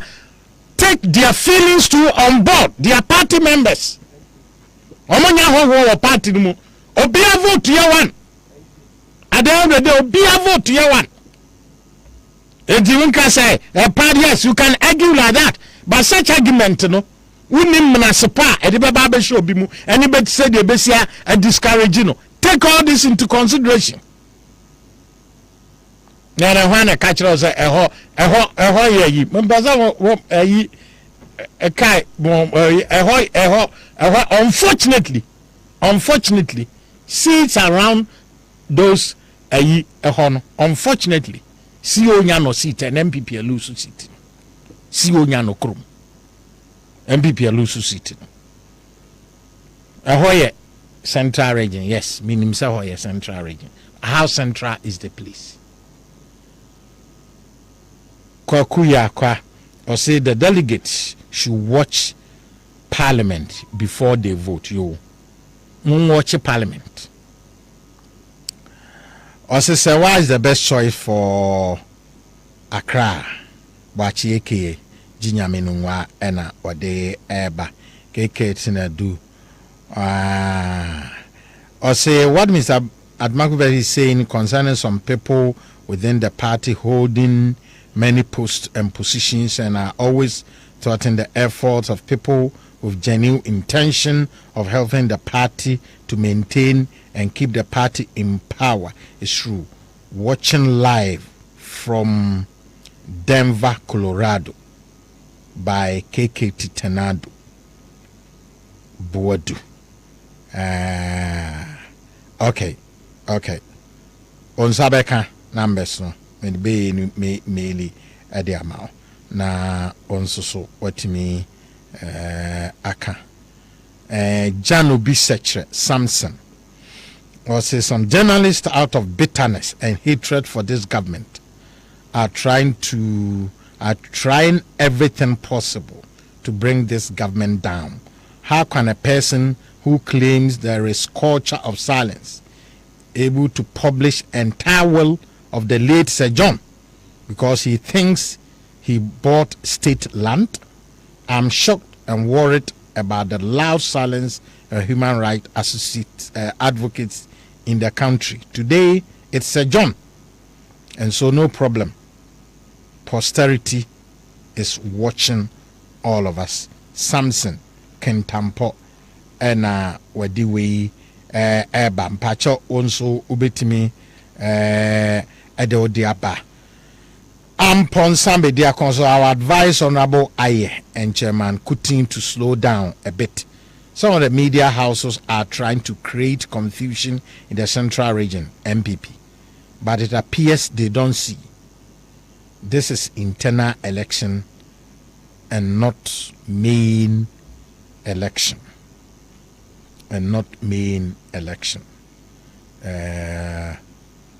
Omwati Fuseni Salifukaswa. Also, we should think about 2024 general election and how MPP can break the 8. We shouldn't vote for someone who cannot help the party break the 8. Also, forward, Debra. Sawa Akwaba. Eja. Now what is saying? Nyame adom boko na I hope so ho ye de. O nyame adom said dey si wa ha de. O tim say ha de. Bowling points dey hru poto. Na mahu pictures are ne ayi so kratasu ne pictures ne ade o ya de pa o. Pictures are circulating pa. Na Adena upese ubeye Greater Accra Youth Organizer. Asem bakupe na word bakupe to be the voice for the voiceless. Okay. I think this is the time Greater Accra youth no mu hia obi a obetimi aka o masema momo. Obi obetimi akon amomo. I think say omo a esese omo kan o masema momo no modern bono antimi anko animu papa. Okay. And say na msa ne mambu no ni bebre o matwom ho afi party no ho. Intina mabasa me be contest for regional youth organizer and I am a youth activist me to kwan ko other African countries to motivate the youth no tell mo be take it the right decision and about youth empowerment me so me ho ntimi use me story and motivate youth no we hear that through NGO and association and how do you me hear that through NGO me no ka say me NGO international recognized 2019 me win Young African Leaders Award e wo Gambia. And 2020, so we renew UN Solidarity Awards because of Jumapa, Meyema, Ghana during COVID time. Until was to watch our boy. But MPP Mwankasano, you knew. Oh, MPP Mwankasa, me because we were volunteer group, a friend of the Stewards Ghana. Meet Stewards Ghana way back 2014. Into me mobilizing Mabunu Bebra, year 2016. Emma Yerini Power, Emma Greater Accra, 21 seats.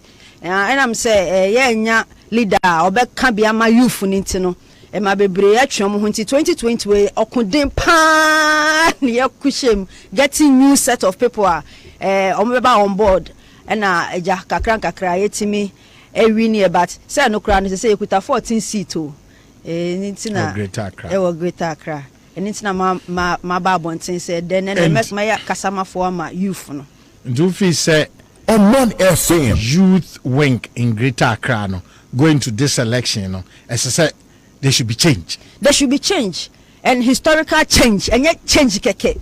I think there is a time they have to give a female a try because a member no since 92 a member youth no the nimuache but in fact me say me ba regional youth organizer because na wo about youth organizer da. So I have to educate the public. Say youth organizer doesn't mean say a member position there be oban so betimi akọ youth. So far as I may under 40 years ni there metimi akọ youth. Nti say a person really 2024 now they be can breaking the 8 now then we have to bring in new dynamics. We have to bring in something different from the ehu dada no. We have to add some spices to it. Na yen try obi nso hwe. And I mean yen try oban so hwe the oban so betimi aye. Oban so betimi aye. Na oko round message what they call any adeno o message has been received very positive because of my project I made it back on board. You know me a data scientist into minim data kakra so as I say a person yanko any as I say any accurate database. And I'm saying any database where you think into no and where be background who the other one tembia no more than one outsider obi a one bre or party obi a uncle no homa party obi a onim party no tembia one benefit but more mu kom homa party during election time no no they are not being noticed because you need database a betimi hu say nipa we kan ye ho ana nipa we nkan ye ho. So I'm going to create that database and I'm going to create youth secretariat. Bibi bia information bia ye hear from the grassroots no youth organizers no omo de beba. And say ye boa a that's one of my projects. At the same time to know as a be more rely on page for no when I'm link and I'm link ubo ho na election time abana bebre enya opportunity adienti a omo person mo ye de ade a omo pe o party me opportunity mu nyanya e enti me project esi mani so ma start dada ye agriculture me pese eno no youth no me empower omo on youth and agriculture obi nyankopon adom obi kwa promise me 100 acres of land ye pese yenye saa dwumadie no and with that na betimi raise a lot of funds ye betimi dia support youth wing no say in case obi hia mboa bi eno so ye betimi aboa so we are going to have a welfare obi hia mboa bi ye betimi dia aboa nipa no through our agriculture project and what we to say you think no be more agriculture sure ma start dada me obi visit agritech.org e wo honomo nti ya project esi meni so pan se me pese menya revenue no so benya wo mu no esombo a betimi aboa party no youth wing any my money abro the all Greater Accra regional men organizer and so what my western or 10-acre farm land no de boy now also youth we also what target 100-acre farm the more person more den me person me going to ginger your researcher ya or ginger and say when you plant 1 bag of ginger harvest 10 bags of ginger so it's a take labor cost which is 3 bags of ginger as a labor cost which means we are going to get 7 bags of ginger as profit into that profit na ye be use so imagine say when you multiply 7 bags of ginger by 100 acres because even 1 acre cry 4 plots which means say ginger ni ntimi ton Ghana we have to export some so by exporting some we are going to make a lot of revenue to support the youth wing. No, I feasibility and making sure say we market outside. But I research everything now. Because Madina market akura me share that during COVID time.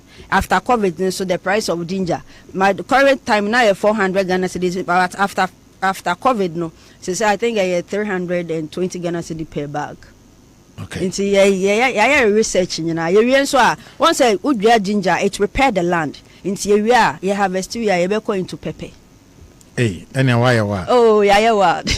Enti Ukwa Bontia, what is your message to the youth? Now, what cancel it is a resonancy, omo, ejutu, omo, mudi. my message to the youth, enya de tintin bia. This is the time we have to also give women the opportunity. Okay. Because yes, when you educate a woman, you educate the whole nation. But when you educate a man, you educate a single person. And every successful man, there is a hard-working woman behind him. And since I say, we need 2024. Now then, we need a lady, or good human relation. I'll bet me do then. I'll bet me a boom. Because maybe I cry at the age of 13. Na me da Cantamanto. It took me 10 good years na me tron of deck na me do and me do university no. Me many secondary school class me the 6 months na tron of deck. And because of my experience na me wa matna Sodom and Gomorrah da. Me a professional DJ. My age more of Vienna City da. So where I'm coming was circle. Okay. Before I say Hobeshe cry. Now DJ wo. Na me DJ wo. And now you're hustler. Oh me no streets. Oh yeah. Me Fisunyani back at the age of 13. So because of my experience na me wono. So I'm going to use that experience to bring everybody on board because me was bruno. You get it? So that experience na menya on the streets, na experience na menya wo book muno. So nya dada basa. Oh, menya dada bakra. And then then abenya that international recognition man we were awards near dinner. How did you get there? Because of the amount going through. I love reading. Inti se me hwe nkura no mo government school na bebre. In fact, me taught storybooks come nkura no mo kindergarten up to class 5. Bebre me the books come omo kura omo mame mo etimi edamase because omo lifetime nya nkura no kura storybook ba kokra yen tobe mo da. And because of me love it, I like reading, you know. And then my mama abedu baby amedru no. You get it? Because of that, me bro me mu. I mean, say me who so be going through something. I feel it because sometimes came me digare sa figare. It's because of that me digare. So I have gone through that hustle and that kind of hustle life. I understand, you know, and anything I be me exercise books na edema your mom was secondary school even sanitary pad. Me woman organizers in the crown. Nyankopon bo na mama yakonya na me ne woman organizers na be call secondary schools akoma man sanitary pad na educate you more about menstrual hygiene, teenage pregnancy, because some of a man omonya moments school dem omonko until say moments betwa and some go back to school. So because of where I'm coming from, I say baby Nyankopon di ma bedru no, I'm going to use that experience no to bring everybody on board. And say what university now? What me final year University of Professional Studies. Okay. And you was somewhere a chat to Abeka at the actual youth now mode. But test consoles of course a very important wing of youth. I say youth no there. Momo nye normal for no. TESCOM for no omuni within the TESCOM circles. Yeah, I'm a former TESCOM PRO. I was University of Professional Studies. I may your ba me dikanya yet to abadi yeme. I was UPSC TESCOM. And I menya a position. I really made TESCOM attractive because time me before some benya position here called general meeting kwa yendu 40. But me benya TESCOM PR. Now for the first general meeting we were over 100. And to me they are TESCOM. They say TESCOM egu because of the right people no are not getting the position.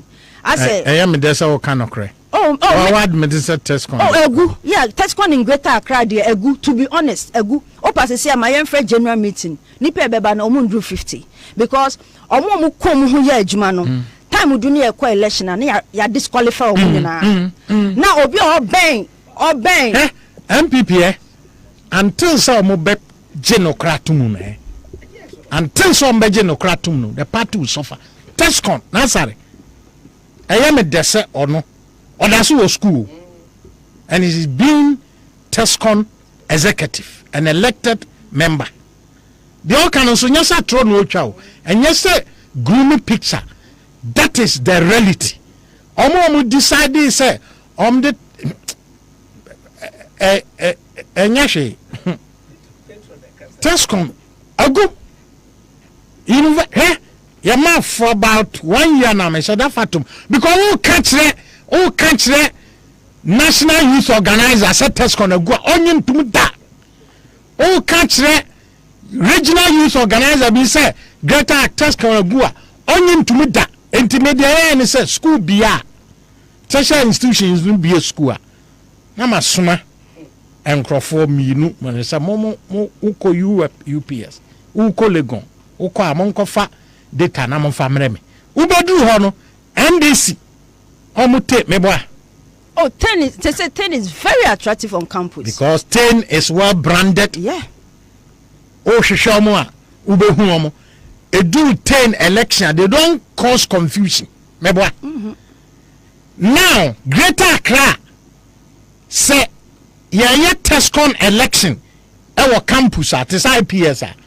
Na youth secretariat, no, omo free abese election, no.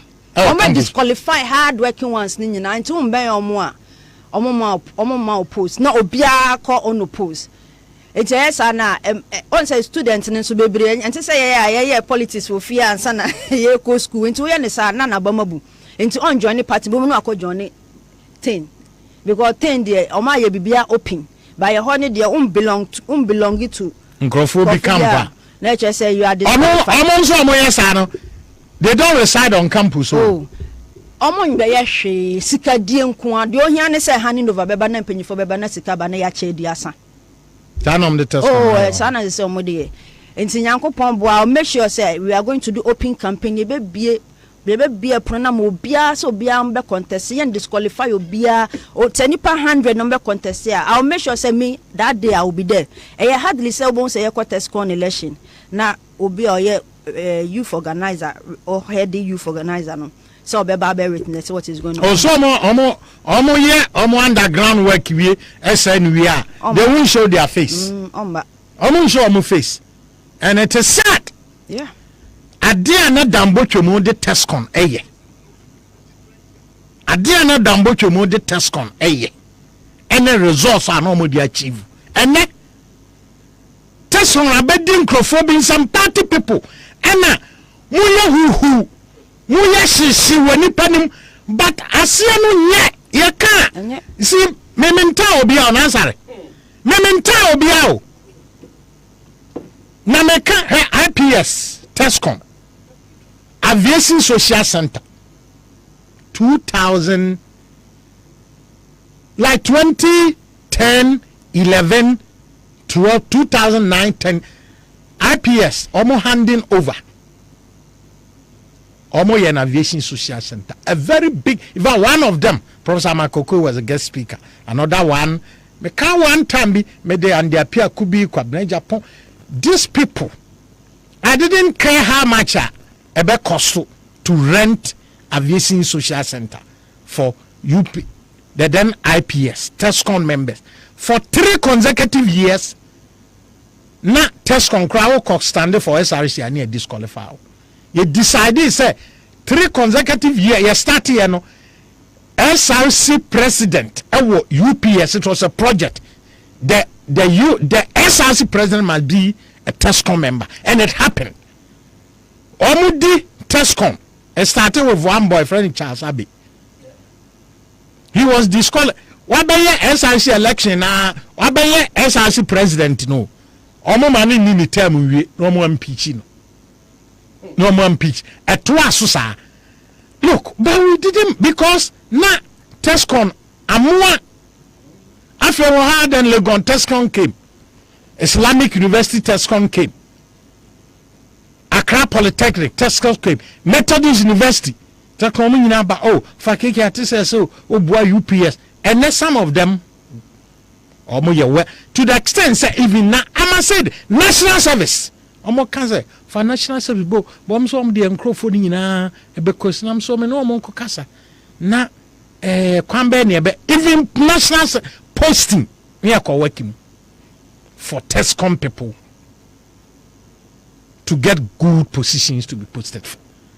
Modi who na beje party no position ya ta money ase and am say no mo say no mo ju party na fu mo ju party no base. I said it this year ejuma ko osaba anya no na ko ejuma ko na university omo bia school na ato forcing banners NNDC banners 10 welcomes students offer her 10 who MPP Tescom banner ba kokra muti social media ni wana muyo hu mugu party no obi nka no crunch ma me kan kire mo me I'm not on anybody's payroll. I don't need anybody's favor. I don't need mo penokra ye be kan kire mo penokra mo fan hihye. Now you have a Tescom member sitting here and she's telling her experience. Moi the youth wing no and I'm one sano and the youth no so you're very vibrant on social media and yeah, you must know how to organize them. You must know how to organize them. It's sad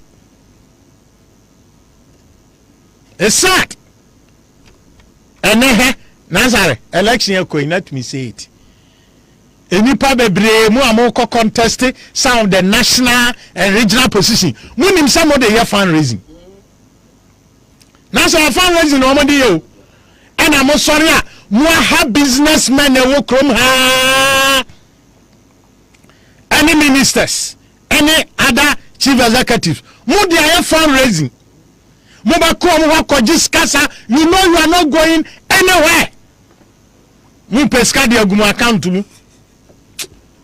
Alright, can the other can am nyai nyamen kan ho wo de okwa de besi bia no unyaye wo nya koso ye adwuma ma party no. You understand? But I like the fact say the can we street girl wa hustle and wa go through the ranks. Yeah. Na unim said the breath here. Unim said the insurance etie. Meboa. Kan wa say mo twato na de aka wo delegates nsa. Pacho yo mate. Maseme Chatwani say, Mepamacho, this is the time we have to make history in the country because yenya Obama ninyi niti se oko regional youth organizer da.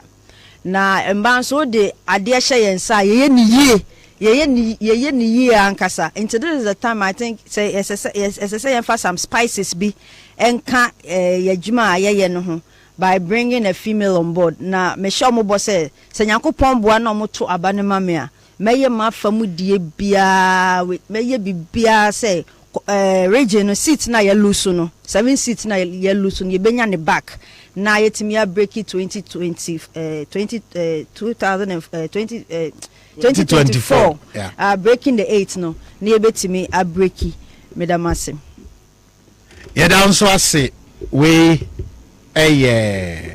Harriet Nana Sewa aspiring Greater Accra Regional Youth Organizer. Nyamen kan ho. Why?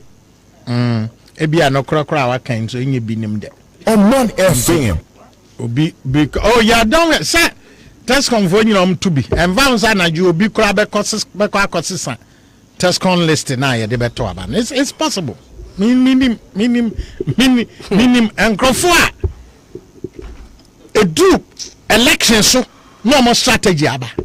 Near maneuver, near far, mobile position no we are. Hwete sam. No ma kotiada. Na kwaya mo de be fa so asan kwan ni. Mo de mo nsan kwan. Na bibia wo nemre. Mo sika, some of you is clear. You are only worrying ministers and chief executives and business people. As we banning from say. Okay.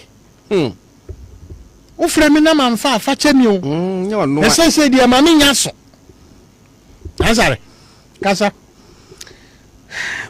yes for me there were other interviews Ashanti region aspiring chairman ba kon awa haye ne betwetwen komo ene Jeff Kunadu from Eastern region betwetwen komo ye ne de no ho Kopia betwetwen komo na ohene ba kofi bawa oron so e wo fi ha ba so ni de obeka so amoni yi ohene ba kofi adum bawa ana meboa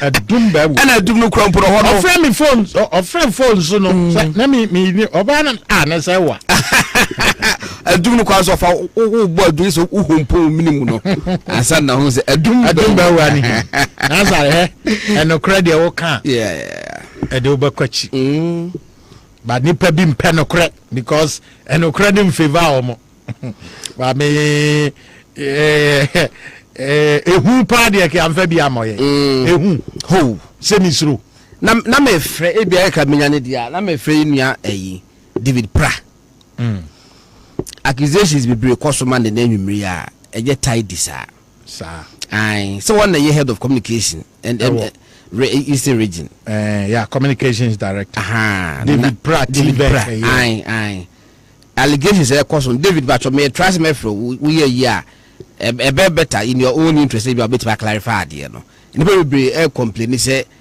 Eastern region a year or so communication the on platform we be free so unjustifiably yeah or more complaining and they are all communicators we communicate obia so communicator the teams also on the platform also on the following and you're very careful dealing with them many nipa be me esa na akasa makacho mo say hu hia so be ba ko to abonte se na akoso ntika me try today bi pacho utia ya friend na ye hwe de ekoso e wo hono mo over say we need Jeff kwadu ado be kasa ho on phone and no dey no be kasa on phone and adumba wa de o wa ha over Eastern region elections na be koso no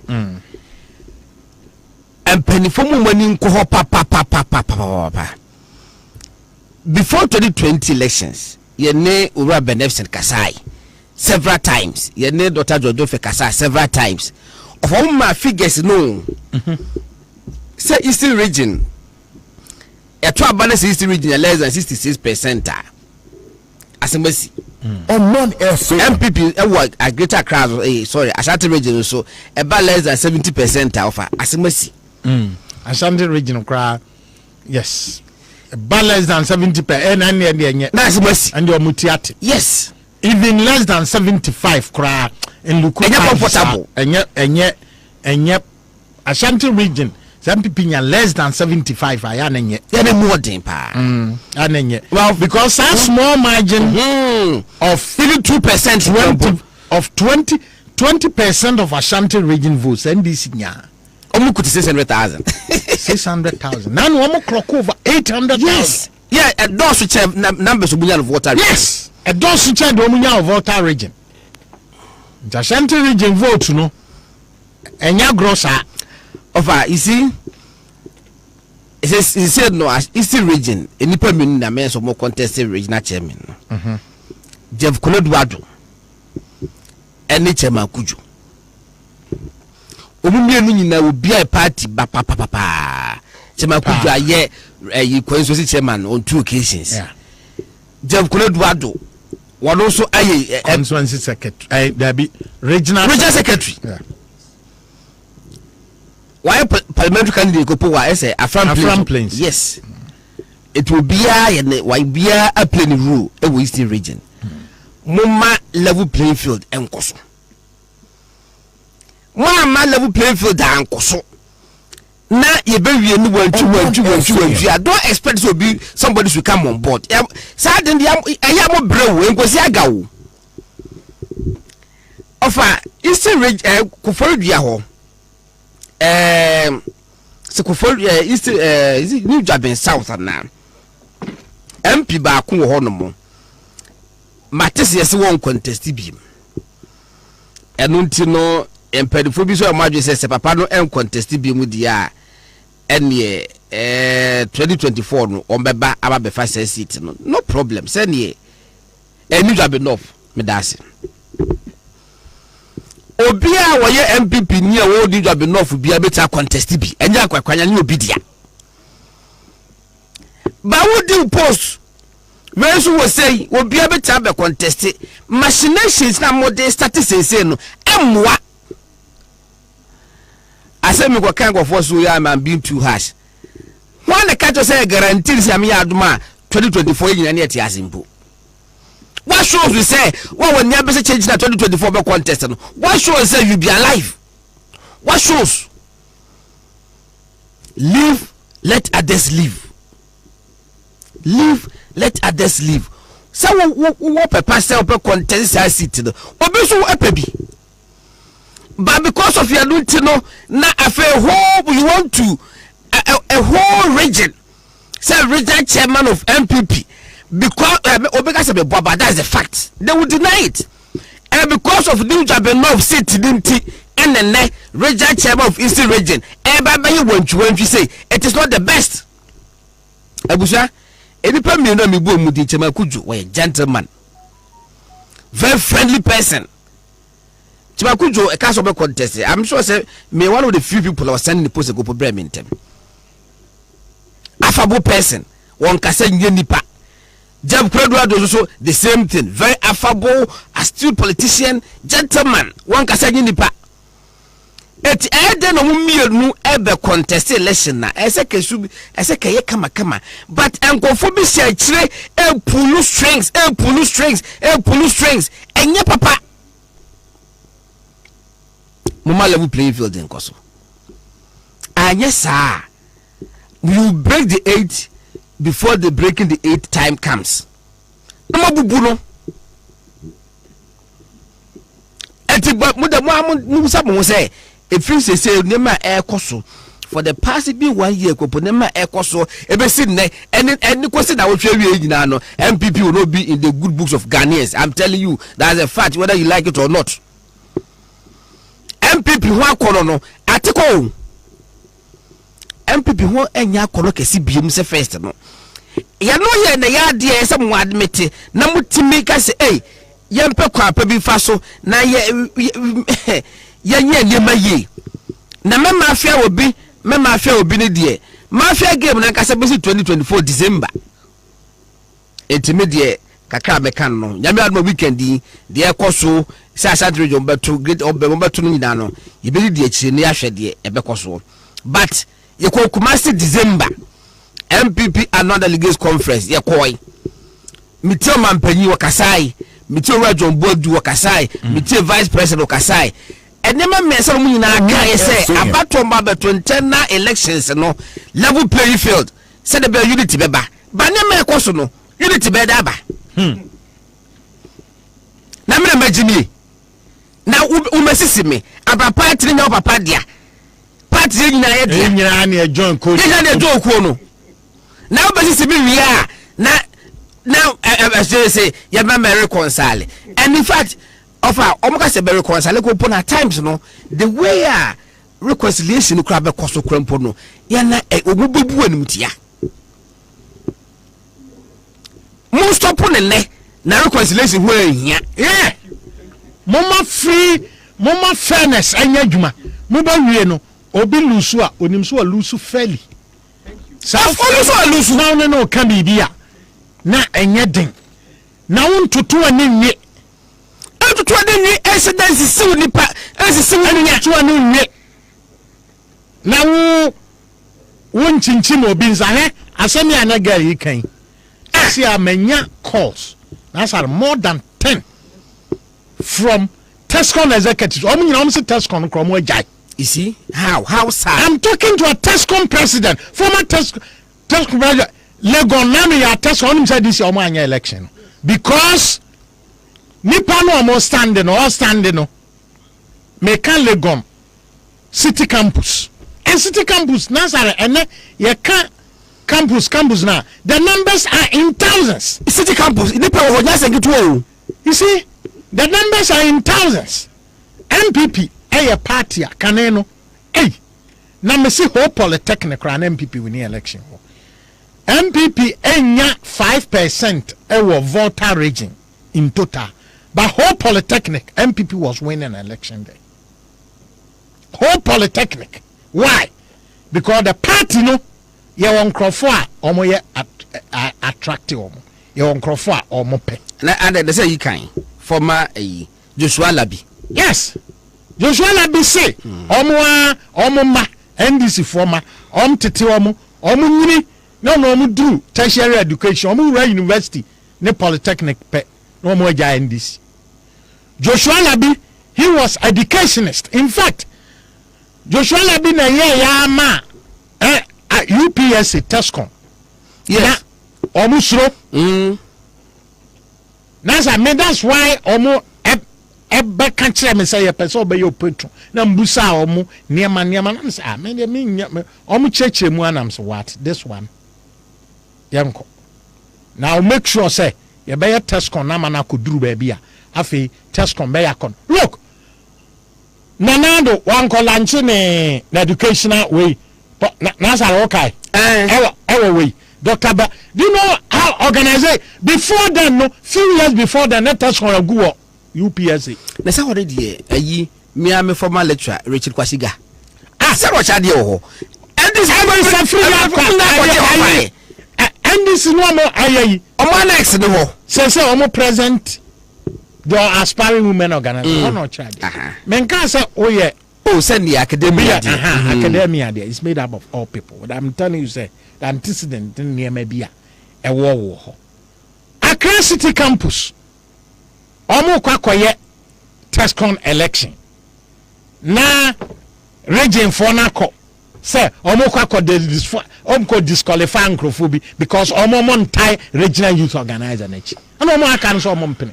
Omo threaten so mbeye press conference na dey expose them and yes had the election emaso na adena such an important wink Ghana ha look at the demographics hwenkra na omo school na show omo relative importance na such an important wing of the party motiwo ena egu monso mpanimfo da bia obi ba bagiska omo ho se o de koye TESCON rather than this kanu e ko twaspedede no makogu TESCON no na mope no kreti ya be kan kire mo nobody is prophet of doom mope no kreti ya be kan kire mo mope de ye kan all is well so na me all is well because we are not ready to bootlick anybody. Nazare, can offer na. Hey, some will hold to. Some will offer. People we trust to be a Jomudi. And then some bebre, send the messages, confirm, body paper breeding. Say we say, when you say, look, the party offer. The truth must be told. Party in a nice room.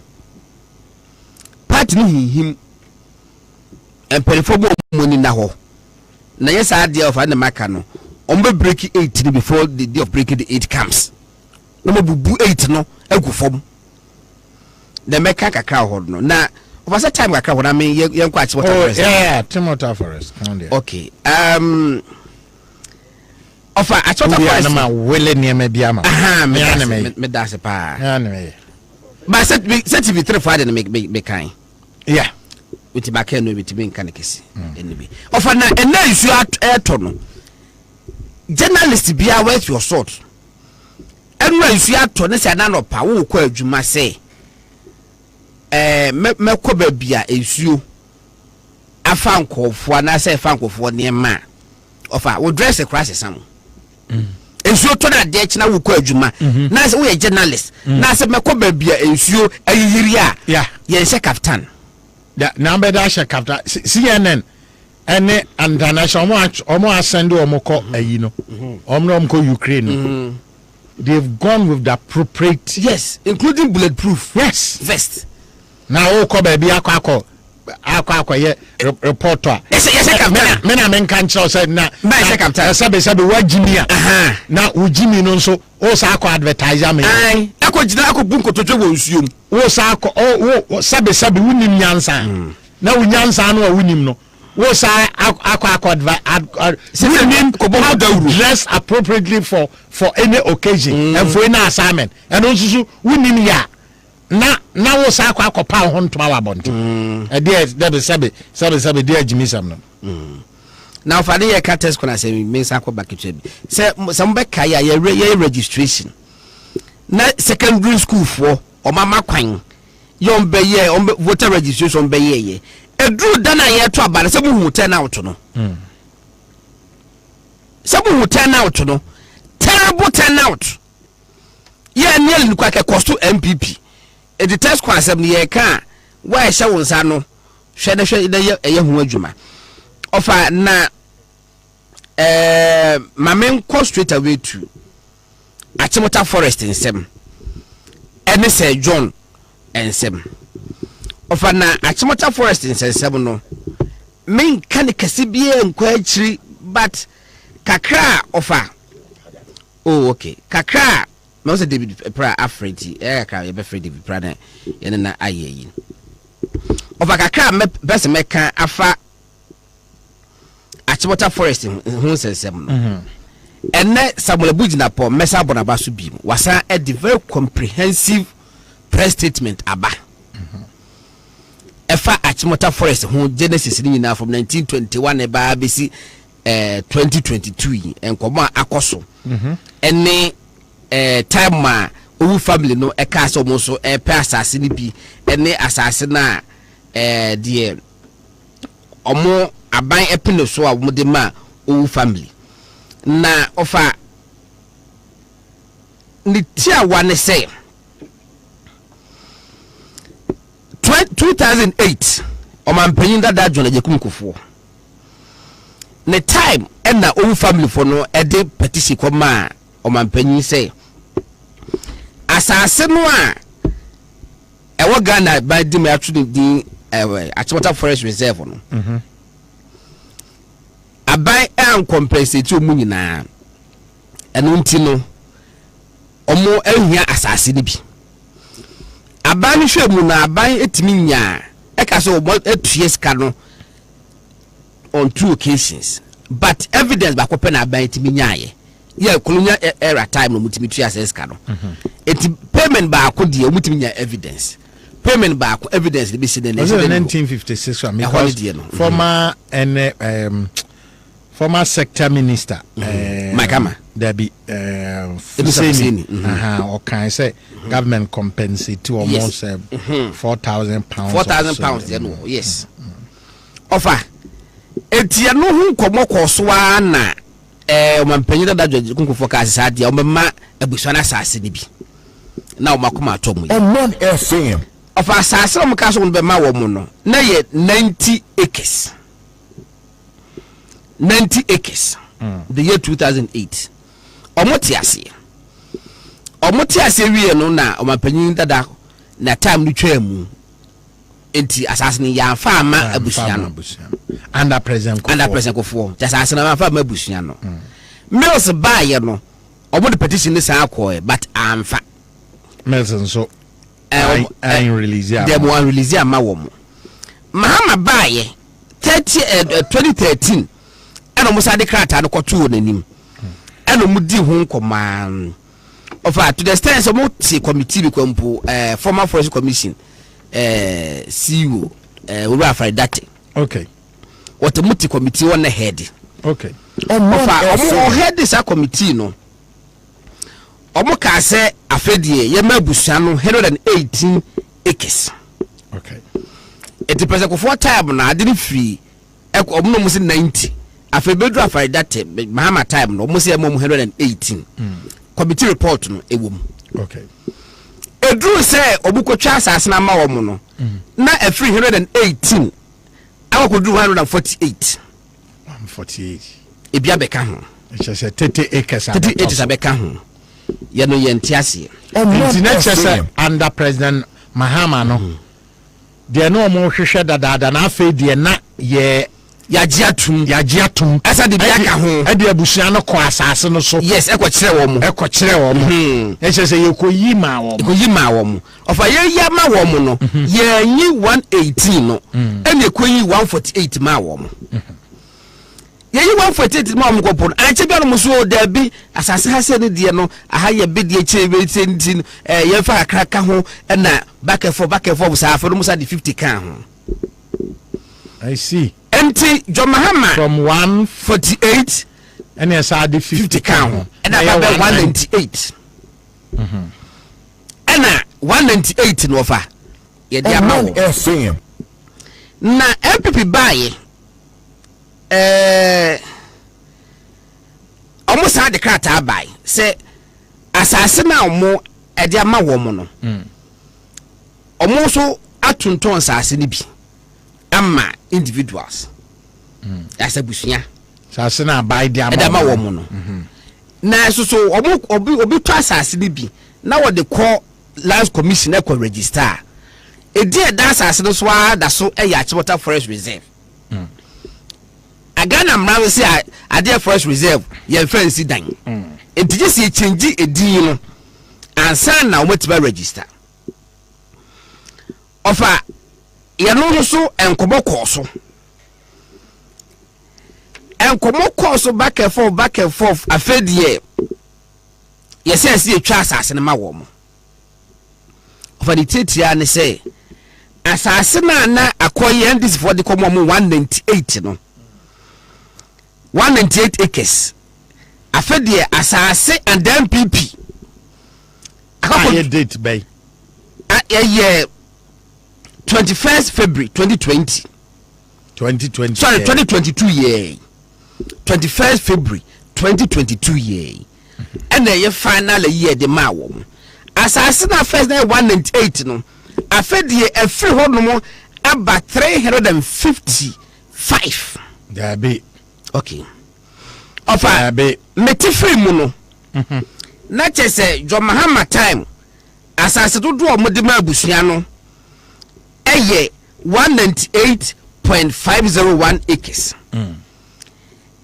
nanado MPP aban eso do mo de mas abusua no 156.874 acres bacha obu le krata no explain the ntia eba ne sa den na acre akosoro okay anase ohun na say betimi abasa bia apart from the mo abusua no na bia alongside no na encroachment bi nso so akoso wo baby okay enti bia sa encroachment ni nyina no aba hweye no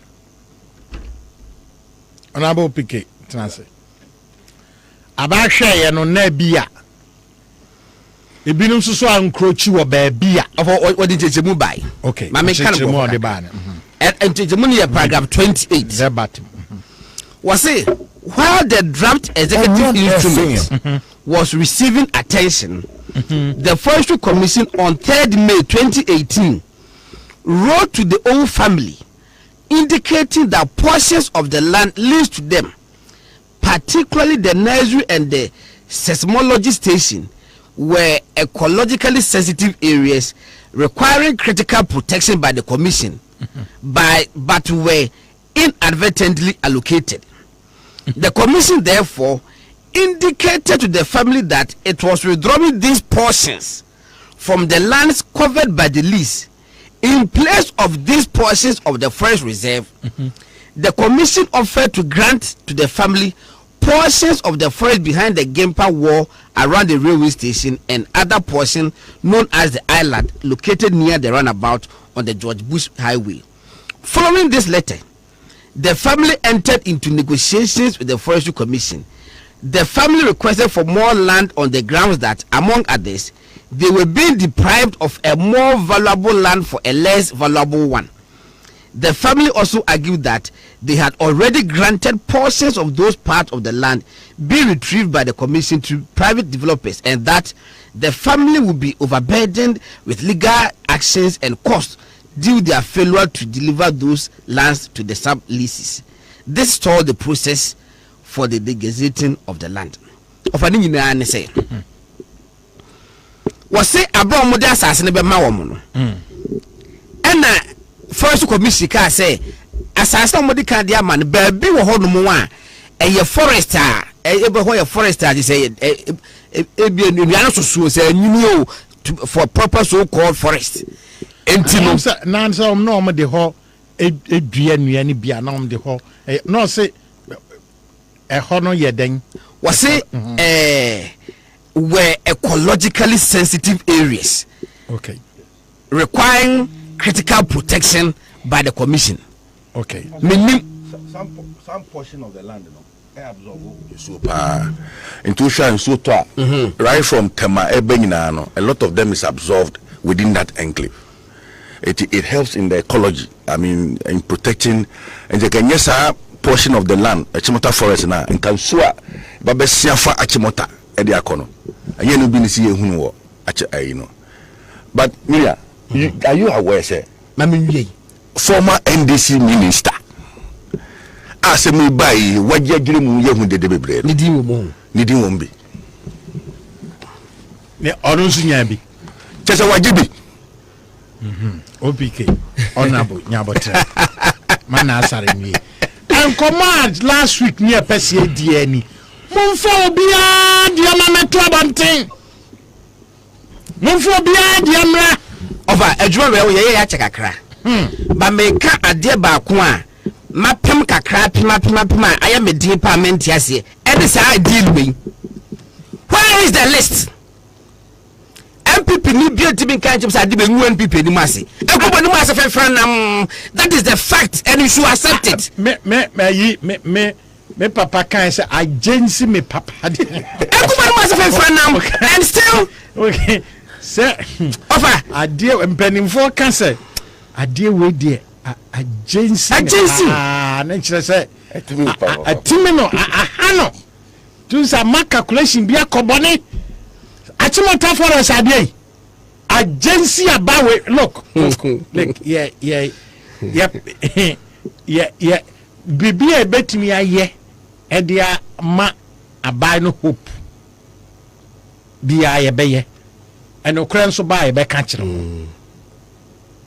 yes achimota forest adewe agency MPP papa se munimu aye ka kire mo azare to aso ofa enti wo se asase no e ho se de honorable chechim no bia se ho etimi chi nsuo se de yonti ye afiri ho ekobo mbebe foforo no fa achimota forest se ya na tinti afede menim se eti habo de che se na se say ade akropo so fa legally omuni right to any land yetio muka on compulsory grounds no e law bemu no for ade compulsory grounds na free dente na kwa ko do 198 na fa bebe do 3 afede ko 400 why I think it's a family no demand no has been just at any point in time on the table so no new offer ba no omo make new demands na yasi ajatum na make new demands na ajatum adan obi why offer prendo no enye fe yeah too much enye fe offer enye fe airtime ko mo a wo ko trans na wo ko negotiate no na ko trans esa o wiase o offer me hwe me de nyame nukuro nie ma wan cancel bo no ma me who say president for there 90 acres ena John Mahama baye ena Jabuko 198 I'm oh adding I was livid now how nobody can convince me why it should jump from 198 to over 300 for the bone ben ya wo mo asase de ntiaka comparison ben ye say no beti mo ye brama comparison grounds ben ye afedie doso e traba bia na ya ha enya asase ya ntiaka ye tuaka compassionate grounds so okay we ye hunti no nya hwe and the lawyer and the appeal could yes so 1992 constitution na ebe kansa baji asase na onfa enye ade na o ka so de beye na classify enye onsa amfa bush anasa bushanfo no ho kwan so mo eje o mo but under the circumstance ni baby contest say we na baji ansa na 1992 constitution eba and I think there is a Supreme Court case a rule on that say that portion of the constitution cannot take retrospective effect.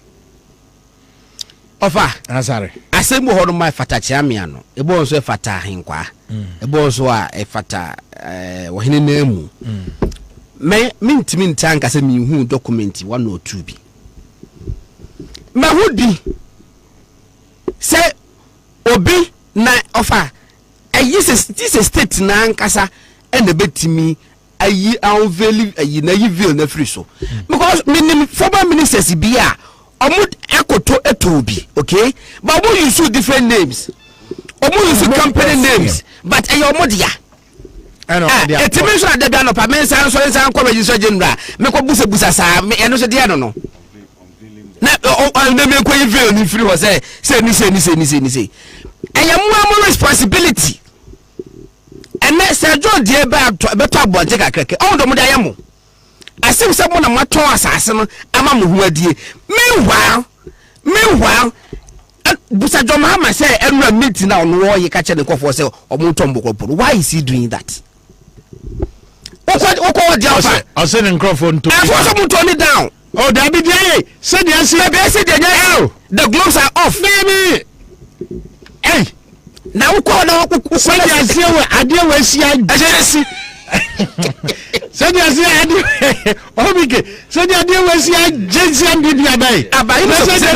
so you say na kasa. Yes. But one can be say what timi kasa will be that's will be.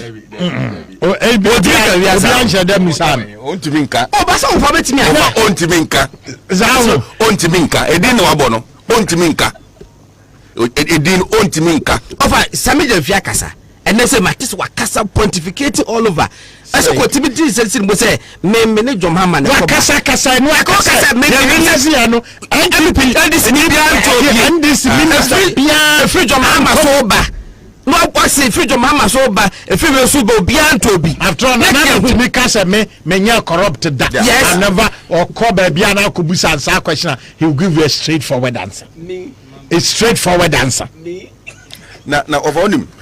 One more the companies ba beto ade no we refi say uba na o kire say e bi o sabere ma say o ene muntwa plot 3 acres emma OPK enterprise one more ministry ho no ye tro OPK enterprise na ya trouble won say we the sabere man facilitate here the facilitators no omo list at the ministry ho am no ka say they've started offer they've started I am telling you omo list now so suddenly then this is keeping quiet on this matter. Omoye de media omoye ato Ghana for we MPP new we NDC new no grab land Libya I was say aban ejifem so simple as that. No, but that's your position. I am telling you because that part of Accra no offer eboyo ene say between Circle and Kanisha can so ni to na yiri na odo no ebofa so a enka ni nyina ba kogu oho no at least enka be mem. But baby a koye kota and a baby a koye cement head of beer it is so no esia na say yo na say ye kwan na say ye bibia.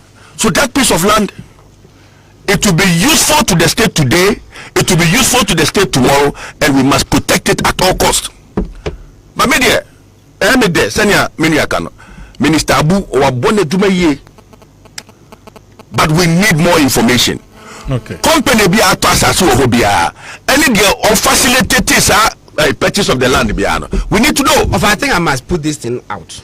Nyamiadum first saying information that be at this how I act in the kind of right to information. Act. It is in law. And then Nyamiadum it could do fiada. So let's be my bontia. We may have to invoke that thing. And me no more a better coalition course. Because I have buy property up to Friday of the quarter me said the didn't see agency bill. And to me and yes I fed your mama some cow. So now there let's just go the full wall and run up. No beyond come here near no crew. No. I agree. I agree with you. I mean, a fit time why you call. 19 to Konon Kosunkosia. Yes, all of a sudden, the document there by Twabontina. Yes, he said, everybody's blame. But you see, Ukwachimota, right from Shed Nichihono. Maybe Uncle Faces it is classified as Achimota Forest because all those enclaves, it is regarded as Achimota Forest. It could even be Sir John properties here. Maybe I'm for Bompire, no. Maybe I'm for CC and the plot down. But where is Sir John? And you know, I am to Francosinity. I'm for Moon and Moasia. And for me, we need to investigate this matter. We need to investigate this matter. say ja plot number bi am pie so na yakoka se yako plot ehun be bia we wo ena we ni but obi a waji bibia no using company din bia no that person must be unveiled. It's important say ye be yesa enti wafa me de say me asem we he me nan fufu ase bia manyo sem kra wo mo nka no wo mo frɛ wase ne wo mo ka no yeah because honorable PK there o there o form o soro o baby very active on social media just say and I think said the party needs to manage this, and I'm happy how Abu is handling this matter, but we need to go a step further. Okay, if possible, the ministry should set up a committee, public inquiry committee, live on TV, live on radio. Since 19 Omo family chase come on no be assassin be no. We need to know those that Omo family is even selling to. We need to know who are the representatives of Omo family presently. Now see £4,000, then £4,000. Okay, buy ya millions of pounds. Omanfm. Then always people want to hide behind the Omo family and come there. President Kufuor to Musi enter 90. Now I should talk 148. Now I should about 300 at the braca. Aden. Egne pesi si dani bu on crying. But at least oh yeah, no I am an IFA. Yeah, no I am an IFA. Over na Saturday yakoto aba obeba na Eastern region. Eastern region. Me drew her and measure. Of course, many abedi actually. Honorable Davis. Poku akwaba. Me da se wafa. Me da se bebre. That is say. Wafa ja yeguso. Aja ne. Ma se bebom ye resume parliament a. Ye hwe nim se afi no ye de mra bebre beba. Na yetimi ahye amai. Me ba memo akasa. Na onso obeto opani. Sa pepepe. Odon so ka enipa num na ekọ Ashanti region. Omo pe chairman. Position no. And no Ohineba Kofi Adum Bewa Piao Abo Bemedi and so can aspirant no na openi akwaba yeah campaign na do abepie nkran ha na because vote ni nyina wa Ashanti region campaign ni petition na de mabepie nkran ha wa ba ya petition pa chwan na sha ba ya ba beto nya fiada na moto pa chwan na fe na petition pa chwan Bacho say party ninya den yo me dase ensa me dika me che otiefo na machia mampanyin na pamfo se ne kwenda wo manim corona ene Ukraine ama sese no ene ma ye den a wo mo ye de ombetim bia nananom nana mampanyin ye chiam edamase ene momodin bo a mo bo misa che otumfo adaroma na setu onana bechiao enwumre nyame ema nkwa piao itie wo mu an se ofa kwache itie wo mu an se me bankran with petition na petition ya petition party head office ni mpanifo bebre na yehu se yakase di petition echi a wa ya ebe end up with injunction on the election itie decide se ene no me grante press conference ema ewie ye press conference wo Senate Hotel, opposite police station, which is the Senate Guest House. Senate Guest House now is a Senate Hotel. Okay. Yes, because Omar upgraded himself. Now is a Senate Hotel. Omanfm. Now the tea Oman say, and your man means and a coso abetum a was santimem. I was some penny for the Omanesi form. We have any echo court to 9 Jensen Bia, a simple 1+1. Neman means an about say venue no ya no and fata election no. A friend say RCC no and fata. Your money in neutral ground. Say studio Okotamale Omo Yomo studio. A simple 1+1. And now penny so I am chairman or personal interest. Ninya and a current chairman. Inti Kabaya kono so nanchen. Penny the chairman of for the election committee. Oh yeah, why? Oye Simon Osemensa honorable abeya onfa ema obi fufronye because ninia ayo ntumi a ono assign doso no ema ne beye Asante regional minister. Na da beness mo se man say din ba bonten say on a chairman of election committee. Since a time I call vetting. And then oh, Ben now opinion call vetting. No, you call vetting. It was last week Thursday near call vetting. Last week Thursday, Saturday, I know my bar to say you announce venue near here, RCC. At the same time, also, Menoka say I can be 48 hours near Tuaba. And so no, a friend is a abono any abonting. In the sessa mine never be Tuaba, 17 never will be any juma. Says I don't be corner there, me or Hiniba, Medimina, Major Chain or Maconisa. Yen share Emma MPP within MPP, yem we cool. Emma Ninya, you in your court to accept a simple 1+1. You hear more time. Ye pray who ya quahin. 2024, a trail. See, I have said, Buyan name near court, near Yakusi near 2024, 400,000 and 12 hours and mem. A summer make and many other pa. 30 years near some party.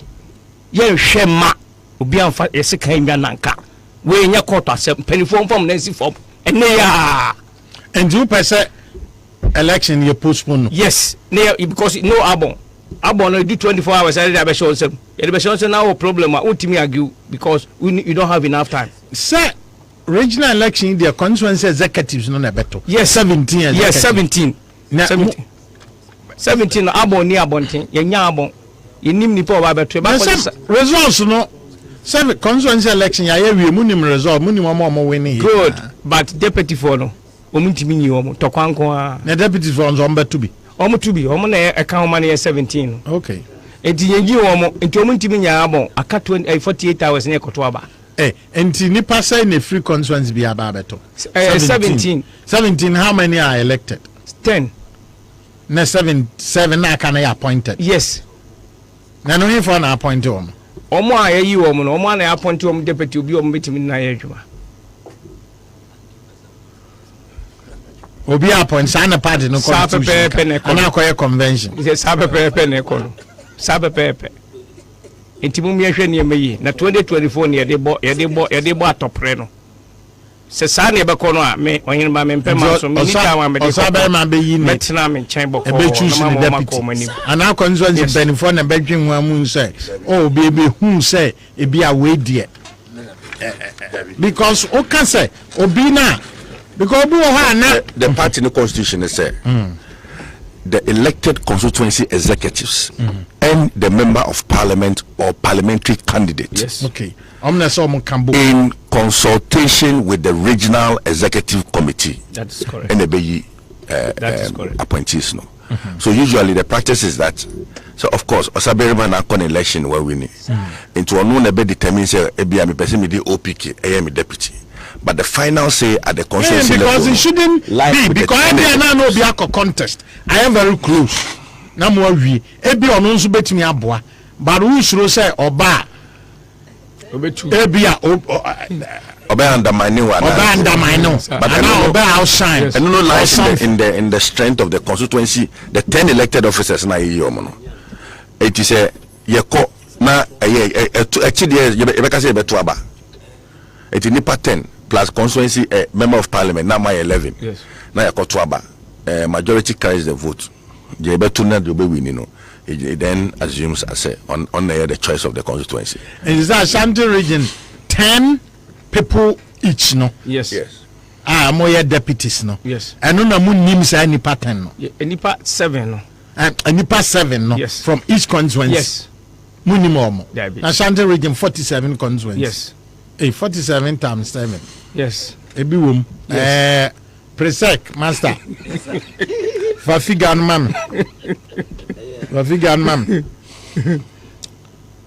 47 times 7. Yeah. 3 elections. Yes. Hey, 3 and hey.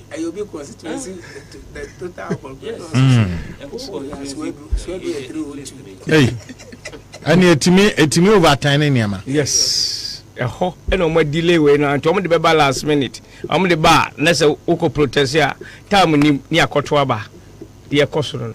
We yen kata so mo. Na moye nipa 5. 4 other candidates ni nyina de how come say omunhu how be awo na other candidate ba ko pe na wayi no ho free me ya kan nyina ya petition obi assign to it o sa yes sa pepepe other aspirant mo assign to it nipa ba ko won na incumbent no omo amaka nyina obi assign to ne the petition aba nti omo ayo so mbebu mo ni eguso me ato aba no so se ka se beto a me o hen ba me yi me ho afiri mu as a protest me yi me ho afiri mu comment na ho nko sa abato ne ko chinchin mensa enye adwuma tie demand ne ma mensa ba ko se venue no o se sesa no second one inua panyi Samo Semensa I was say original chain cause or your friends only any panel I no so de nwanwa only ni na fu back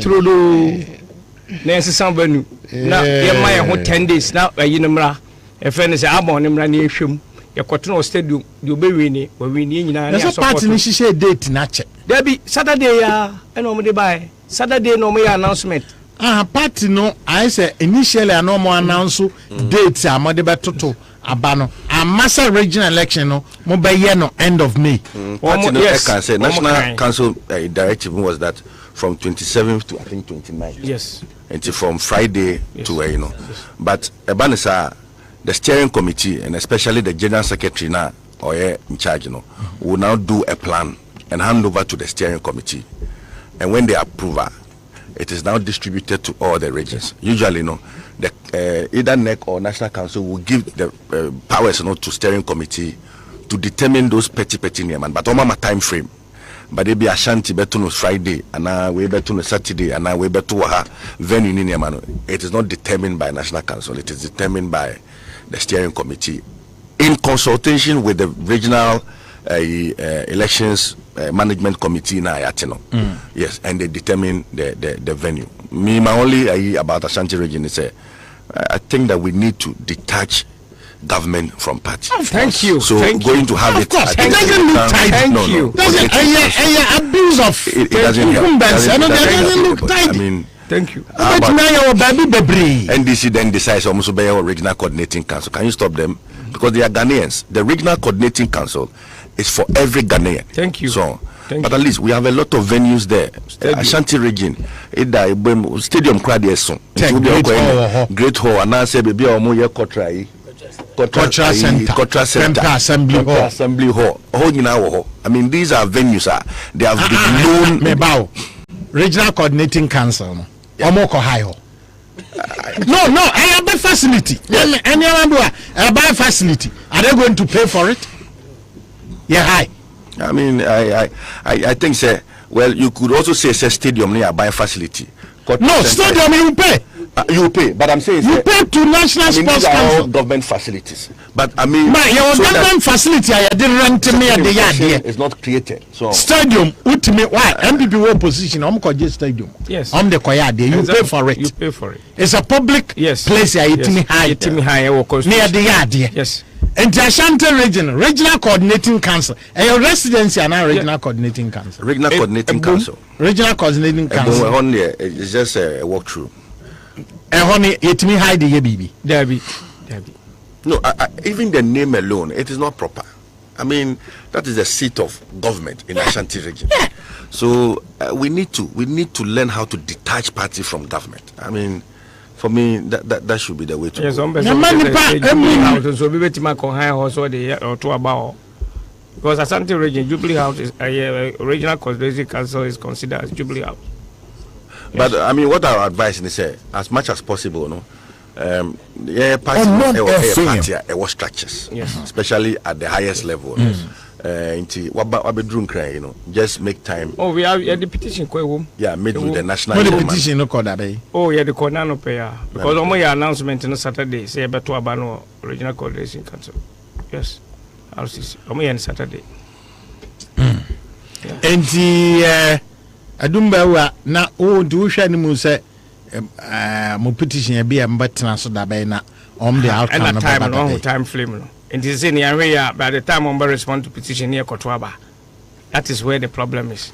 So it's now 2024 and the Adrian was say kwan be fa so be kwakoto aba ne mu adan obi ate no ho ase na yebetimi aka ye ho abom na face 2024 ho na person panyifo de omani hwe 400,000 and to about something man 90% of them are MPP4 omo man to about something man sa ne ma we enama ya to about something man eno na me sempanyifo say we ye hia court we hia junction almost injunction me unhia injunction we a simple 1+1 nipa sabi o chair we no ni nua ne untumi simple we yam fancy ni nua na mo akeka ne sa ake ni nua oni ne free crew baako na ni nua no no aso na endorse no e ma ne original minister e clear we enya se di CC kataso mu aso no na eku MPP mu and at the time na osemenza nso MP no na untumi ye ne constituency chairman piao that's a blue. But you see, but finally, of course, I mean, say, Obi regional minister, you certainly need the endorsement of the regional party, and this want to be a regional chairman. Yes. Now, Ora Simon, regional executive committee, in the field say, and then the recommendation must come from him. Yes. But of course, there will be conflict of interest. Thank you.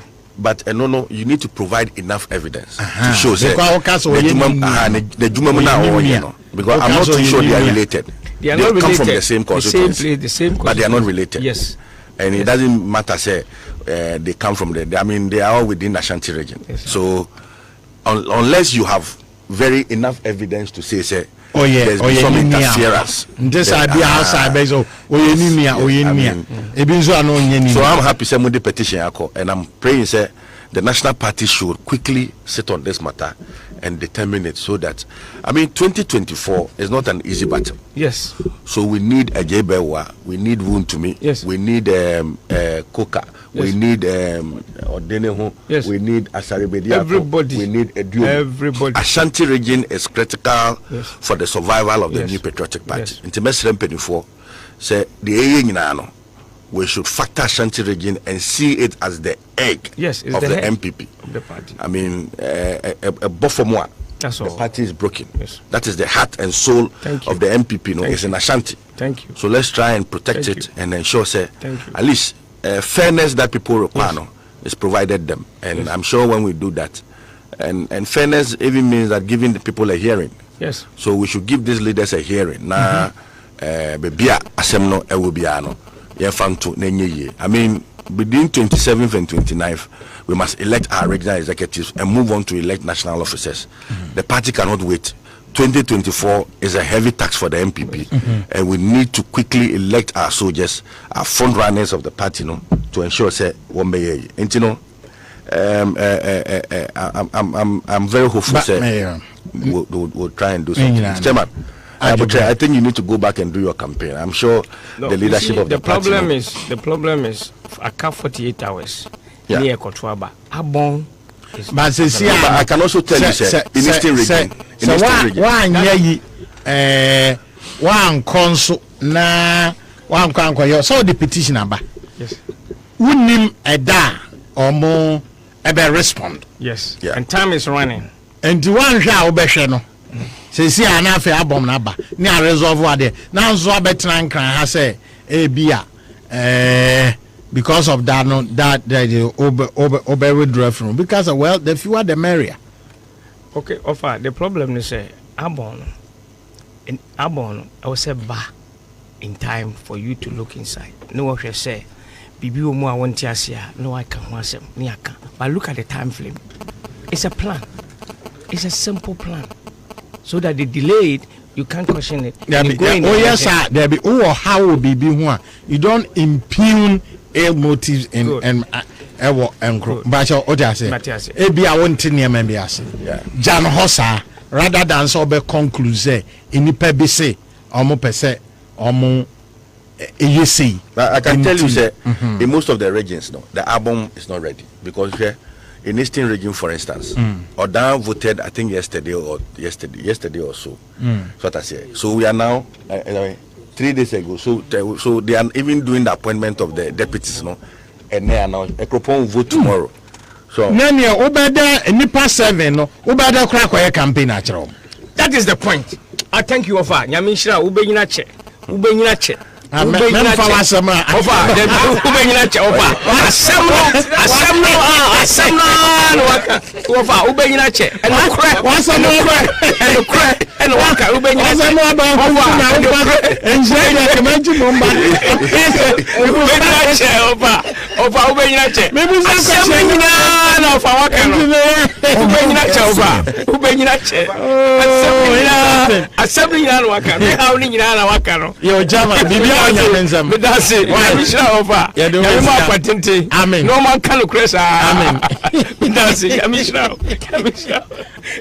now mama kwali amesre kwai oh ya ma kwai misre mu mo ba kofi adum bewa bemadi ni wa bona dumi nana me otwaman nana kane na me ba na me tongura mu that's it blue that's it dimra afa we be man na twagura be trankrai Balem point if you ma 107.1 FM Ash FM Kumasi ne other affiliate stations no ebebre na yenhwe messages no bi aba no mate 7 no nso so no the honorable Simon Semen Sampes or the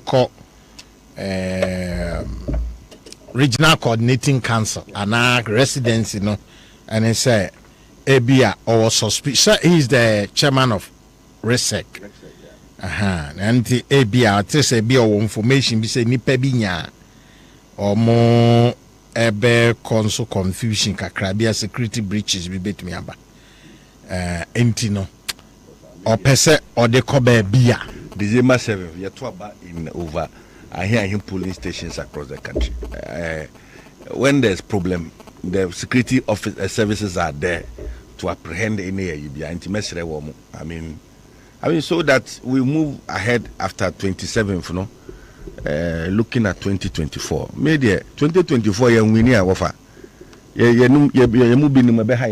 mean the party needs to break the 8 or share the level of governance and another dankwa abeye even in the midst of hardship COVID in for how we've been able to manage Ghana. It's important say we move forward to break the 8, hold on to power and ensure say we deliver the various promises I assure Ghana for no. The Ghanaian people know say MPP party is the only party bet me Ghana. We know. Of course, Nansentem Nema Bakumi Nubi Ushe Waha Chimota Forest, Nesa Nema Totoja, Hajnekakra. But I tell you, when the truth comes out, Ghana for Kurabe who say the NDC is worse as compared to the MPP in the management of our natural resources. I'm very certain, say, we are going to break the 8. But I was here to me, put away all this confusion, sorry, party. Now, party, I mean, let's go and elect competent leaders for the party at all levels. Region, elect competent leaders. And yet, we free her. It doesn't help. It's about the competence of the individual to manage the party, no? Any here. Okay. A lot of our members are disgruntled. Uni binum kasa ene 2024 krada mbano enyema kono krasa mekoto. Unya leadership wa. Wombetimi akọ ene nkofo akọ kasa. So akomapa enko kansem panchre wo mo. Give them hope. Tell them say MPP buy na anya hwe krada. Wadamfo bi onimu no. Wenya appointment. Wenya adwuma bi ye. Enti no ye be sere say from akomambra from and that demands that leadership now you here for 20 and you buga kind of leadership in here. Leaders are people who are humble, people who are selfless. Kofwa omaya krado so metrum who is what the party dumano. Woman here in 2024 to manage the party moving into 2024 elections. And over okazo be kind message bi na yemfanto aso na yemfanya kakra na yenko ye nim kwakuya cause of please can you find out from the region about what the man is saying to know the reason for that decision. Decision is not also. Say, they all say, Simon Semensa, ye untumi niande. Ya can say, continue my evidence be to that effect. Nesaya win away no. I thought that at Tisem be yes. Win to me was the constituency chairman. Abraham Simon Simmons was a parliamentary candidate. And doing him no more free farco. And untino bia committee no so ye Simon Simmons and regional minister as chairman of the election committee. Ne bia omonso so wo enyina so bi omode ye. Nti just no there enya yi. To me and an album no de no so a hard dwene kakra but no so ejina time we to constituency election na afa ni ayi mpanimfo no afa ni ayi mpanimfo nti afa ni ebeyi o mo deputy a hard dwene mum because now no we be call election we be 7 people 17 people o mo free each constituency ba no 7 people as at now yeni mo papa enti no a hard but then peculiar to Ashanti region alone. And yet peculiar to Ashanti region alone. So how strong is that point? How strong is that point? Say and yet peculiar to Ashanti region alone. How strong is that point? But of course, Venu no dear, you should even take an MPP person to say Venu no dear. Unless Abia as chairman of Regional Security Council. Anybody could classify the abuse of power. I mean, clearly could be abuse of power. Abuse of incumbents. And we think the tensions are so high. Oh, if we think tensions are so high, RCC cannot contain that tension. It's a stadium. If stadium cannot contain that tension, then RCC cannot contain that tension. Then the election should be held on. So that's it. I mean, so that all this coca ni petition in here, mano. Back off from to grounds. We have always known say regional elections are held. Yeah, we always know. I mean, Contra Center, stadium. You can go to stadium and have this there. Stadium in chain crab akesi. Yet we canopy crowd ekoye. Many MPP election. KNUST. Apart from the Biania, KNUST. Minimum but mini so Biania say kikri beko. Ntina obi ayem fan ko ha na bi obi oye be ma no on kasa ana say ayeyia enyai edia for and it doesn't look tidy. No, it doesn't. Offer. It doesn't look tidy. And by the information ye, Vanu no dear. Mo wa bemu. O dia say regional coordinating council and residents. And hona mo kwakoya. Me say hono mu tuaka enye yi.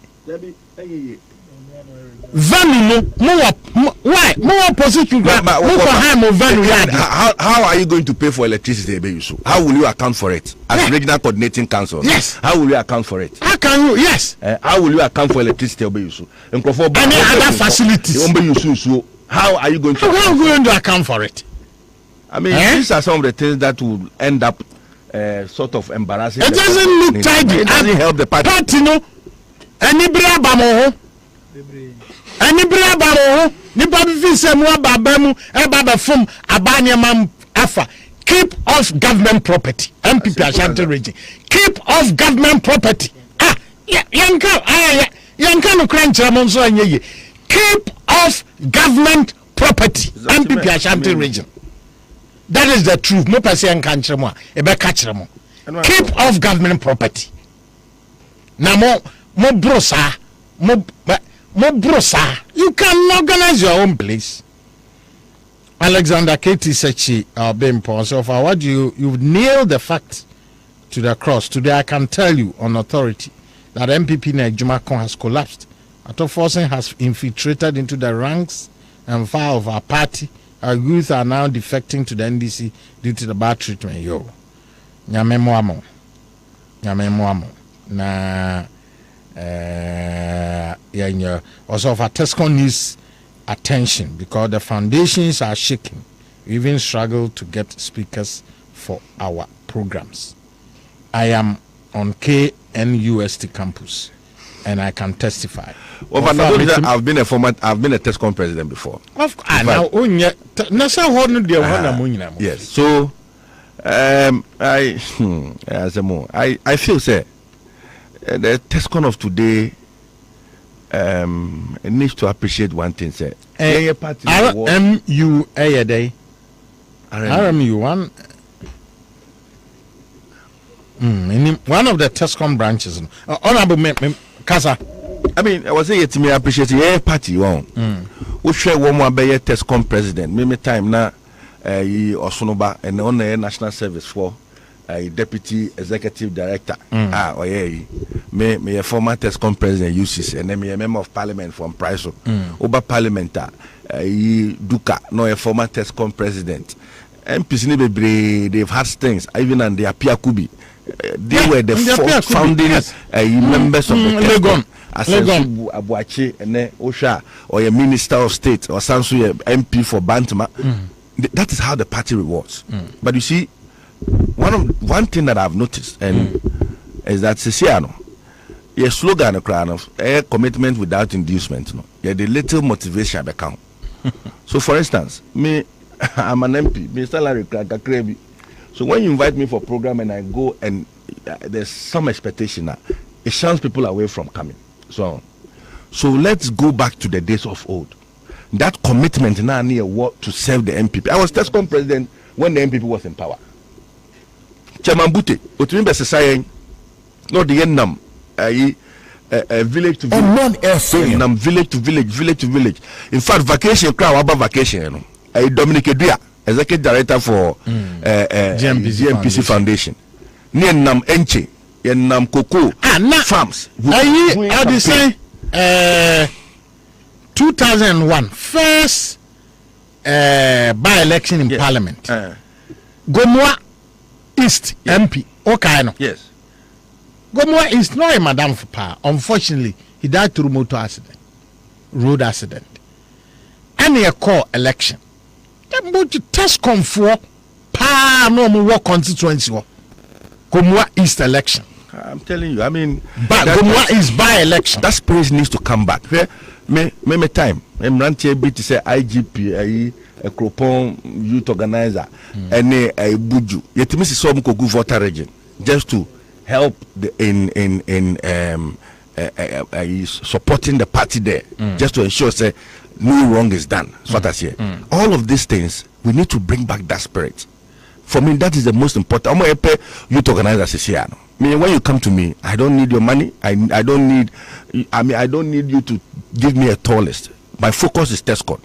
How are you able to revive that spirit, TESCOM spirit now, commitment without inducement now, a way more. We were not looking forward to anything, you know. How are you able to revive it? That for me is very, very important. Now, so and say about to be drew now the TESCOM coordinators. Now the abato you want me to TESCOM abano. Those who are affiliated to regional any national aspirants, no, yeah, boy abo. It misses a TESCOM list at any time. When you do that, then it means that you are even putting in place a TESCOM that is only now me cry there me wrong say the TESCOM be bia regional youth organ. It's wrong that the MPP has always had regional youth organ. To what extent a normal influence campus election? I don't know soon to me and focus on other places because youth no doso. Youth no doso. Na baya day ana Muni campus hono. Muni control IPS, UPS once again. Last election in Chemu. Yeah, the polling station agent every outside campus acquire agent or campus. Why? That should not be the case. Why? That should not be the case. Because now your fat test con no say you too big. Yeah. And I'm walking say gusasa. Obi the calculating the vote. I say constituency 422 mamia and yeah me what test confirm by 30 people count. Yeah. And I want that is a reality and people know. that is the reality which is happening now within the circles, and everybody is aware of it. So that's it. Obia ope youth organizer, national youth organizer bibiano a person manipulate TESCON election. And the TESCON election is no more exciting, is no more competitive. You're manipulating no. But I'm very certain in my mind, sir, from 27th to 29th, the MPP constituency officers in all the 275 constituencies will do the MPP a lot of good. Yeah. In breaking the 8 in all, we need that form of leadership or my mindset in the bay almost your opposition. That is what we need in breaking the 8.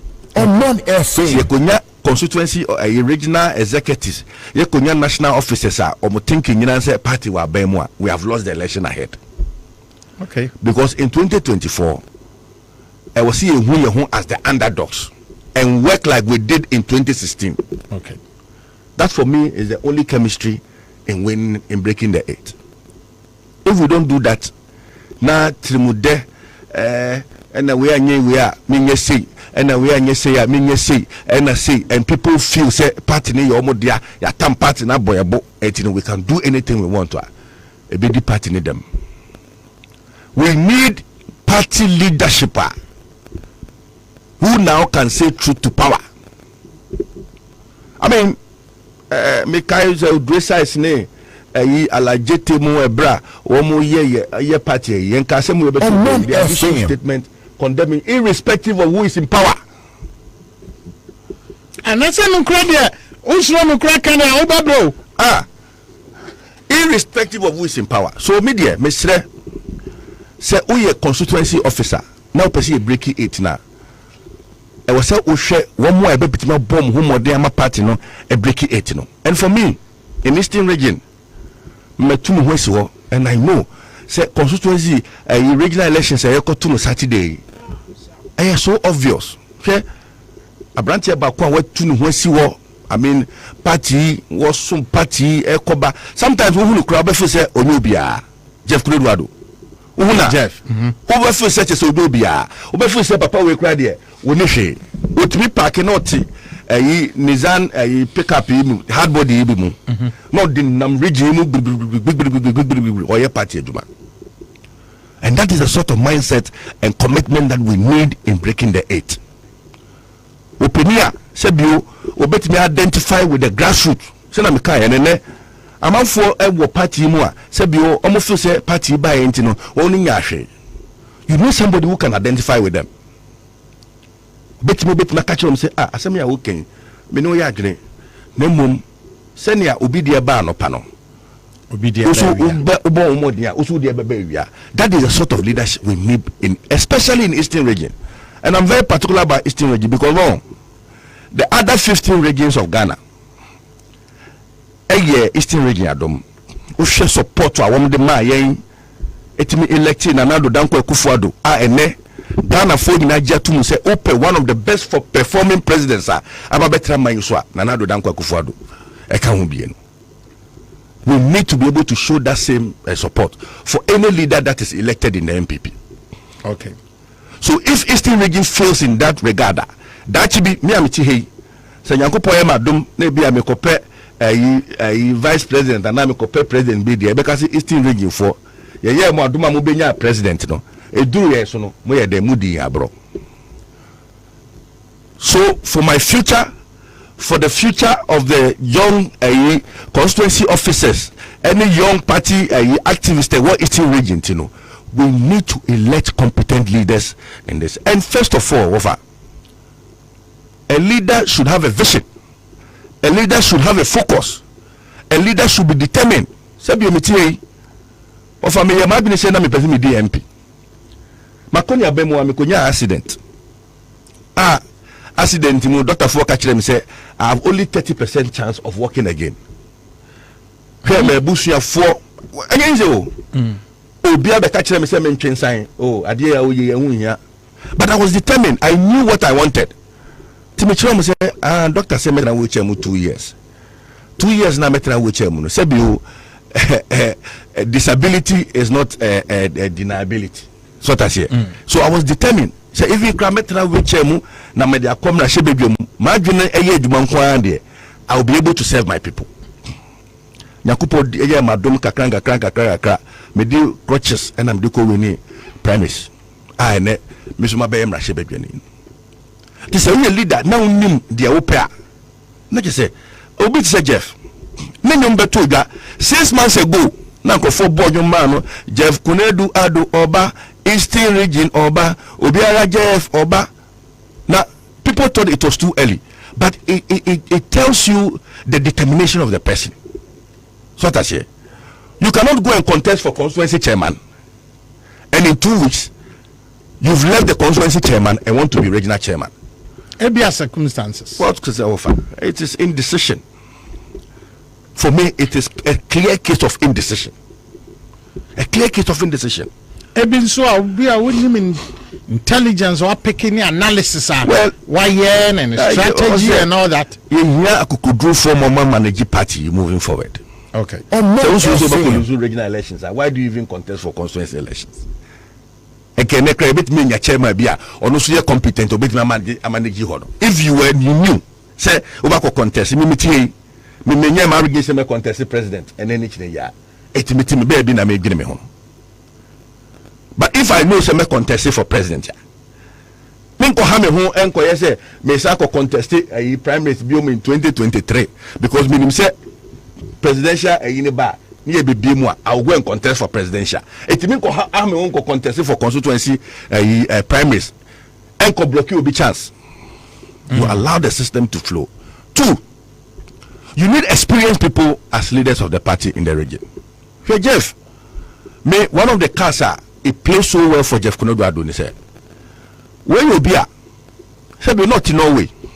Odina Konya Bane Busia Fugina or Norway. Obaba joining MPP Yegina Somu ye party Juman in Yemen. Ofa.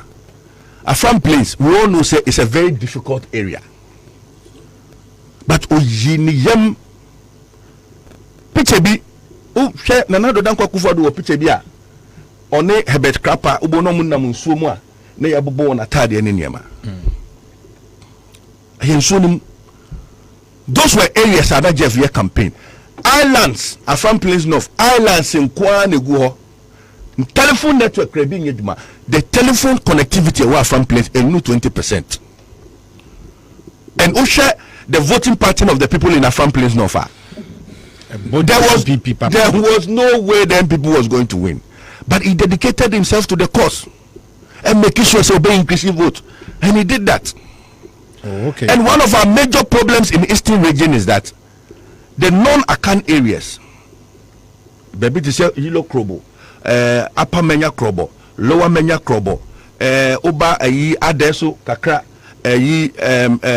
even sometimes as a Mankasi used to be like that, but all of a sudden as a Sojamai, you would have a mixture of various tribes. You need somebody who understands the languages, somebody or no or take that sort of politics. That's it. This is only a regional chairman on what contested election pain in an orphan constituency, in a non-account constituency like Jeff Kunedu Adwa. It helps you. It means then you are gradually getting to understand the politics in most of these areas, especially for logistical support. I thought that people feel so Omanfm. Yeah, in my constituency I have similar case. Okwami constituency bebre from Adosu in Ketepa Koni Orobone in we don't win there. It is and then because me the project do crack among for say na there how do go ngofo emu ye nto aba mind that na the ko eden, but I know say about what there say it takes even a second for somebody to change the mind. So who call who provide the support and then they begin to appreciate say this is a party that likes us.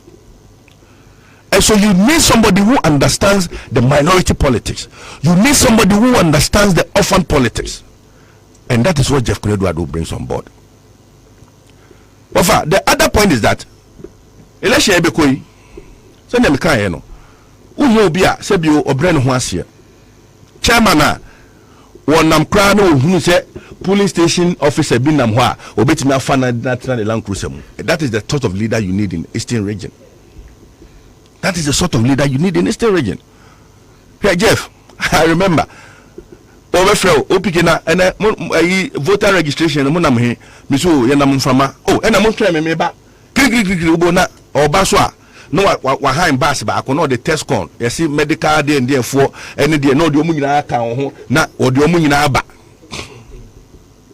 ye ba ya ba ne aye yi he ubekọ na mami bi oton kokonte na ye yi ne ya to se kokonte ne value na ye 50 cedis a ya to tua be 500 Ghana eni ji a wo de bakru mu ono ne ye ne omo ti ho ne ye di yetimi ko to pano ne ye di me ba be na yi and price is always with us.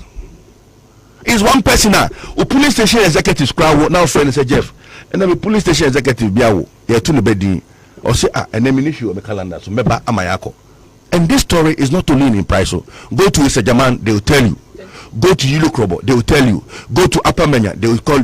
Go to Lower Menya, they will tell you. Kwadesu, they will tell you. Asamankese will tell you. I mean, Oda will tell you. Everybody will tell you. A bitifi, and then the campaign oye. Chairman for constituency secretaries for a guy on my Juma no Mudin Chini campaign. And then Choboy, I brought to be a friend of Choboy. Or a constituency secretary or a brim,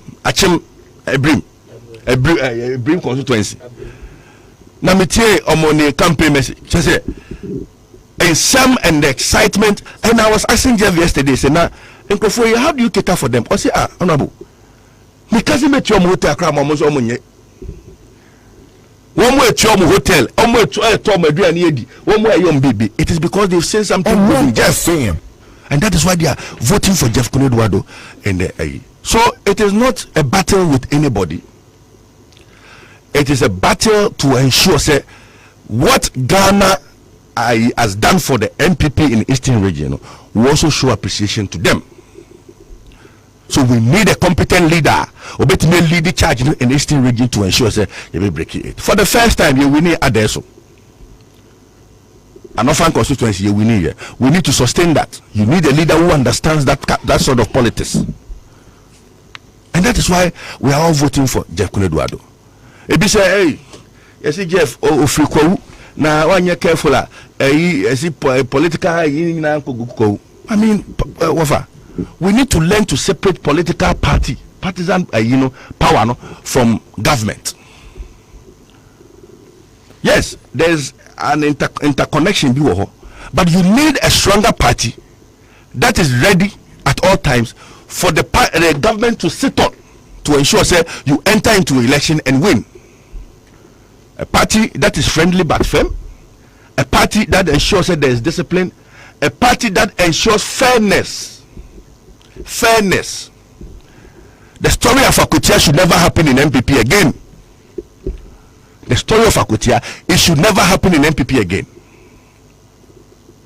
The stories that we hear in other places, I mean, people thinking that party leadership is all about lording over people. I mean, now God will come with them. And I thought you were going to call a communication officer. 10 communicators of the party. Yeah, you may free platforms because they are campaigning for Jeff Koneduado. The regional secretary of the party. The regional secretary of the party contesting for a regional position and a free party platforms. I will never entertain this. I mean, that is why in this MPP, plenty of people will like me, plenty of people will not like me. Because offer a blue, make us say a blue, a red, I make sure say a red. Say your party no, yeah dear. You need papa no offer no more. Or my party no, ama yabe. Yeah, we toiled. Offer you know. After days, let my vote count. Nobody here. The concept of let my vote count. I designed it.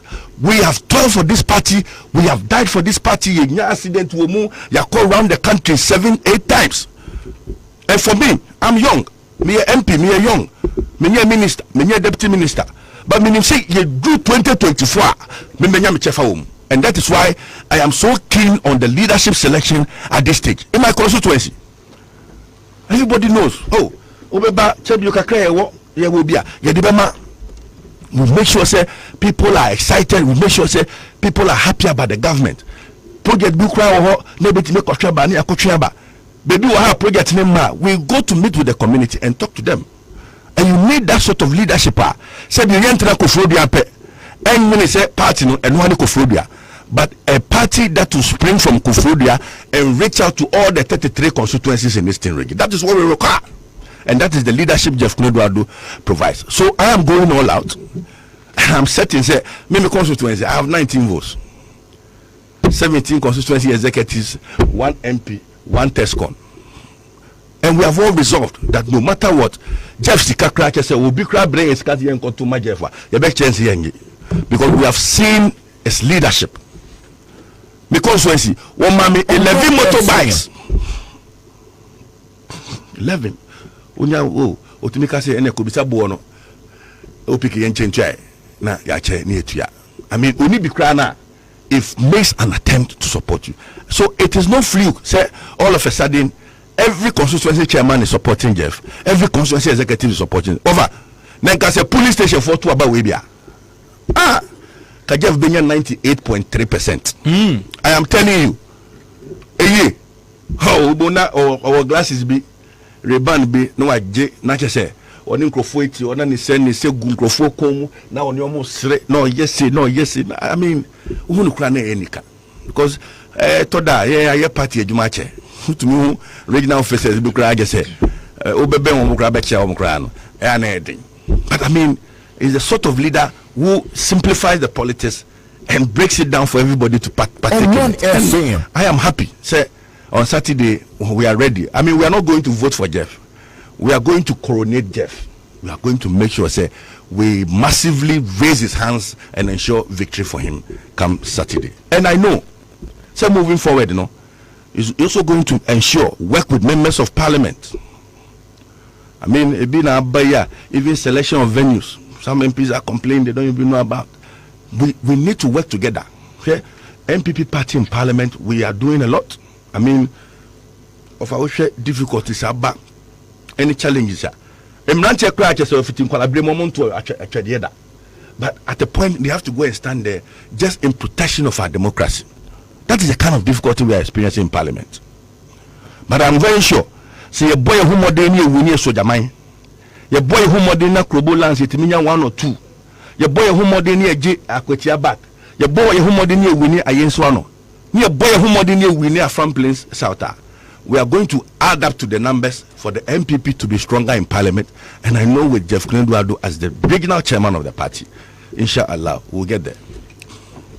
OBK, Edas, Emraso, Emraso. Muzabo, Greater Accra Regional Youth Organizer. Papa, okay, Nadia, I do appear in your just say hi, fee. You will more than a Crawford can be a cow. Oh, there be now me follow, but you know, say media. Because be a plant to Hamo Bia. I am proud. Baha Becasa Bia, no many people are walking in Subia Quine. We are free. And okay, Waba Kawasam. Said no, not bail, no so dos. Very well. I hope so. Over. Eba me follow debia me follow panti whilst debia okasa me peki nyama bebre ema me di adwuma ewo krum ohwe Omanfm ni mo ana adwuma in terms of these traders these drivers okada riders ni we ni nyina bibi ba mo ana mo bom so a na me de me nkrofo na akofon na akohwe na ya make sure say e form ayefe ma me ban me tea about TESCON MZ there's a 1 week in months TESCON and some headache, and I must also clear 1 or 2 things under my leadership. But TESCON me frustration only makajuma kwa the actual makajuma kwa Greater Accra region. So but me region there you should know what is going on because I know.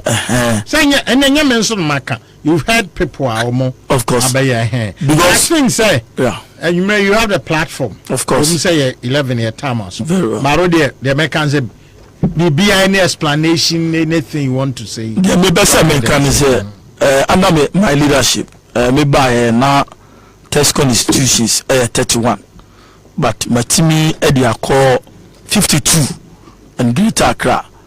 Me ba so meti say city campus yantuaba. Ofa meti hanumu. We were the pictures, we were videos.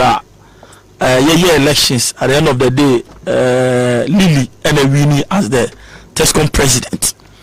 But me one thing I believe, say me co-elections are when Beza me Rani will be down. I know what I have done, and I'm in Kasa in Greater Accra. Let Maka with confidence say almost all the universities in Accra, me winning SRC elections, and then also King's University. SRC president AMPP ni Oko University of Ghana main campus OMPP ni Oko University of Ghana city campus MPP ni. Just last 2 weeks UPSC MPP ni wini SRC president Oko Region Maritime MPP ni. Most of the university in Greater Accra under my leadership, but making sure say me what TESCON president for the any executive must say we need SRC president. That makes you a good leader and a strong leader. Because one thing about TESCON is say omunu wo hona nyama nkoya, you see the TESCON executive mo kasa omuye dede, but offer enamino kasa the Greater Accra TESCON in this region are 100% happy. And then mama even ten is not functioning in Greater Accra from 31 let me be about 52 in the region. UPSC are offer Uye Petro. Just last 2 weeks, you call SRC elections. MPP ni Ewini, we masha the constituency chairman, Honorable Foster was there, the youth organizer, Freeman Ohonomo. Yejuma Ewini. Me want I want action. Let's talk more action. So me call election. I remember Moses Mempesa IPS. UPS election. Just last 2 weeks, SRC. You know what happened. Yeah, but some people before me, you know what happened. No, sometimes no. The TESCON executive, no recommending party ni diamaye, because as a regional youth organizer, me was TESCON coordinator. And I'm our TESCON president, and in the executive around and some more constituency executive. And to one near Yama me say, we are TESCON president, and we executive. We no be recommending Ubia or a TESCON member. I'm my party they are supporting the pan.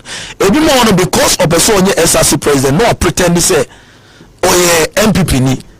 But the TESCON executive, Oman penny masani pan emba, and Tinipan may run in the shoulders of MPP. But we as the party, our agenda is making sure say MPP now running as SRC president in Owini, and we have make our mark. Of a media Greater Accra there, we will be any day, any time we will campus on. But now city campus. Yes. But you know what happened? It was still unfair. Maybe before then, no. Unim said they threatened to organize a press conference. No, but this is a news to me. You see, sometimes because there was an attempt, say, video in the elections. Last year, Lily, president, current president. Last year, UPS more organized it.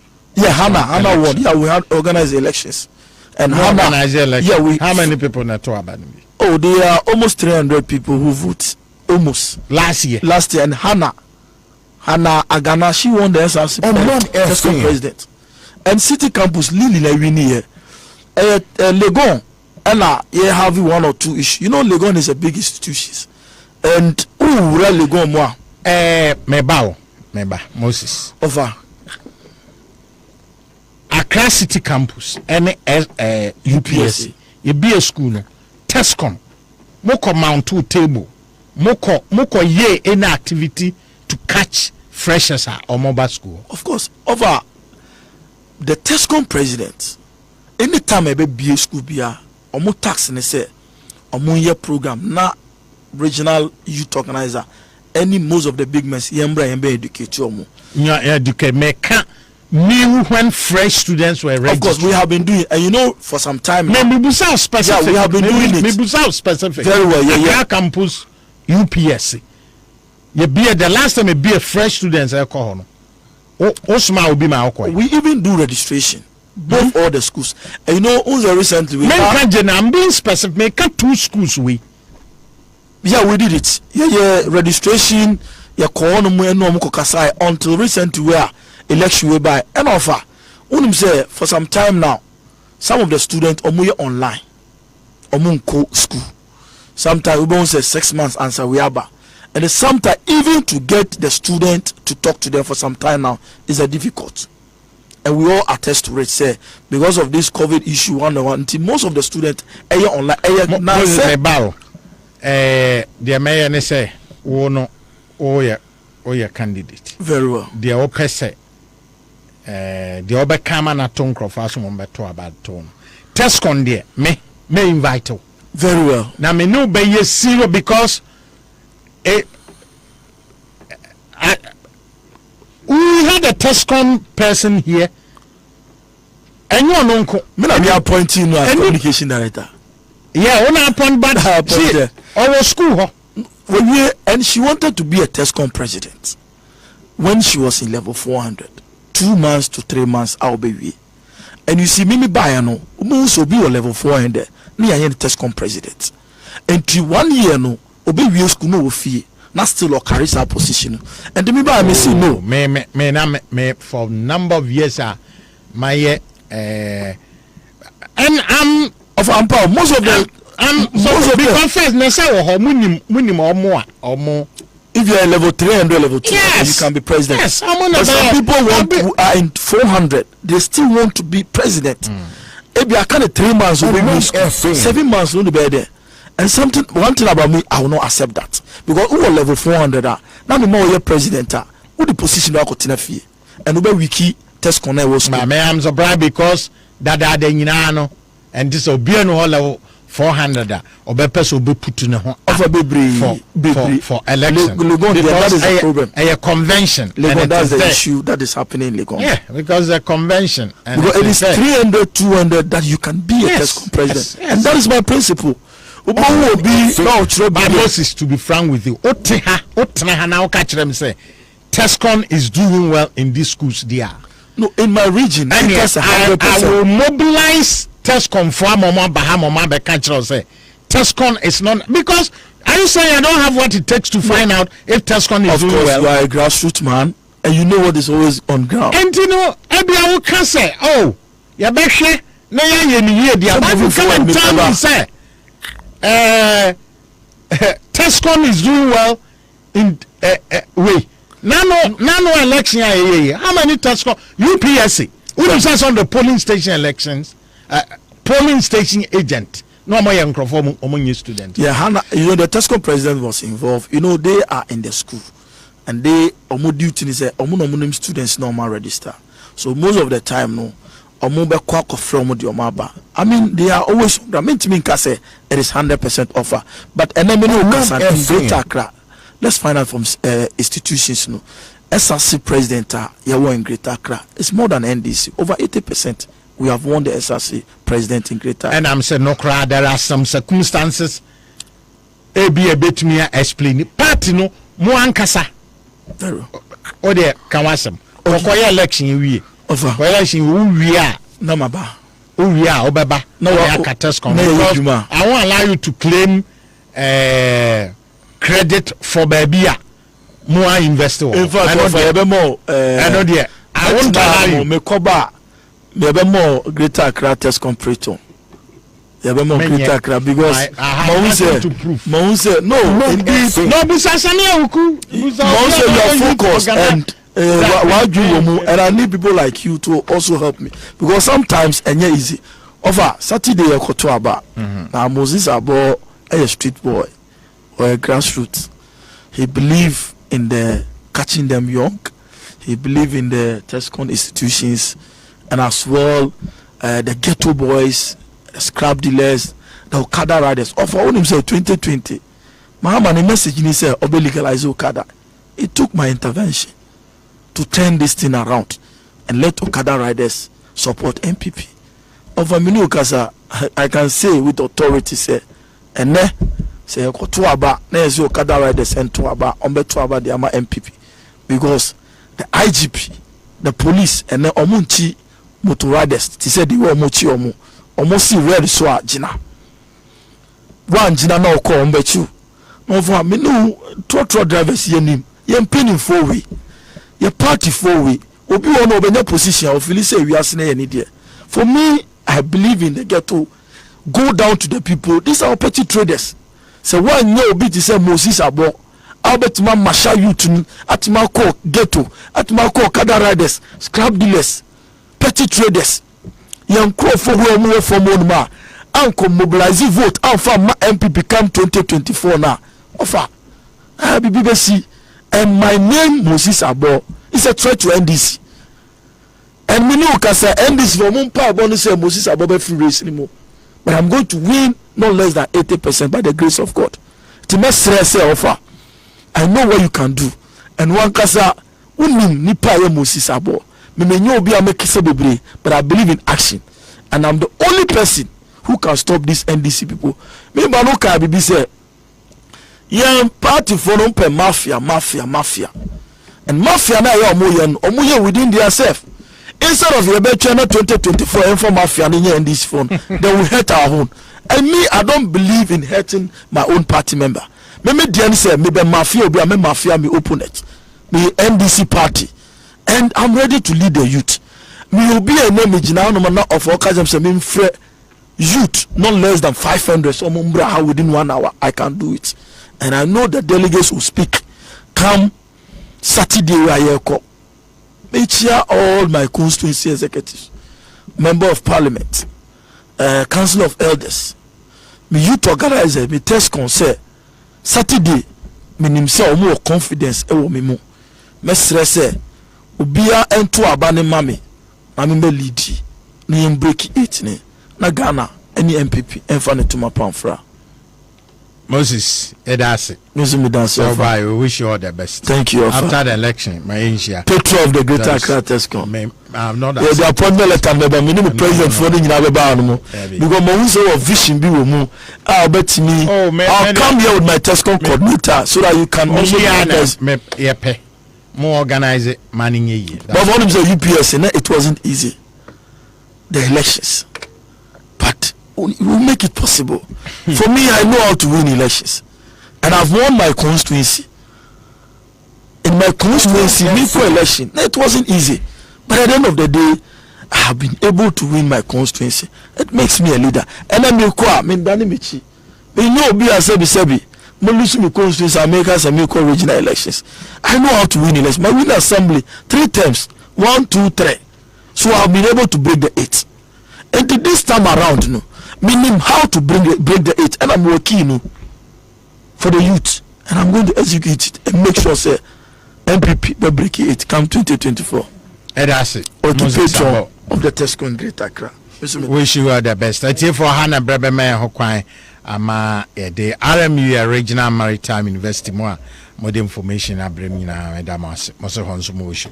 Well, your best sorry so na akaka so nyame ya doma ochina no pa ye ne national agenda team no abeto so Barnabas and in the production team ya de papa Sarba Manso ehwe production so Alex Wire akaka ni mo akanyina da mas ya sorry so nyame ya doma bisha chanopa but meanwhile no mespa eto so nyame enka yenyina eho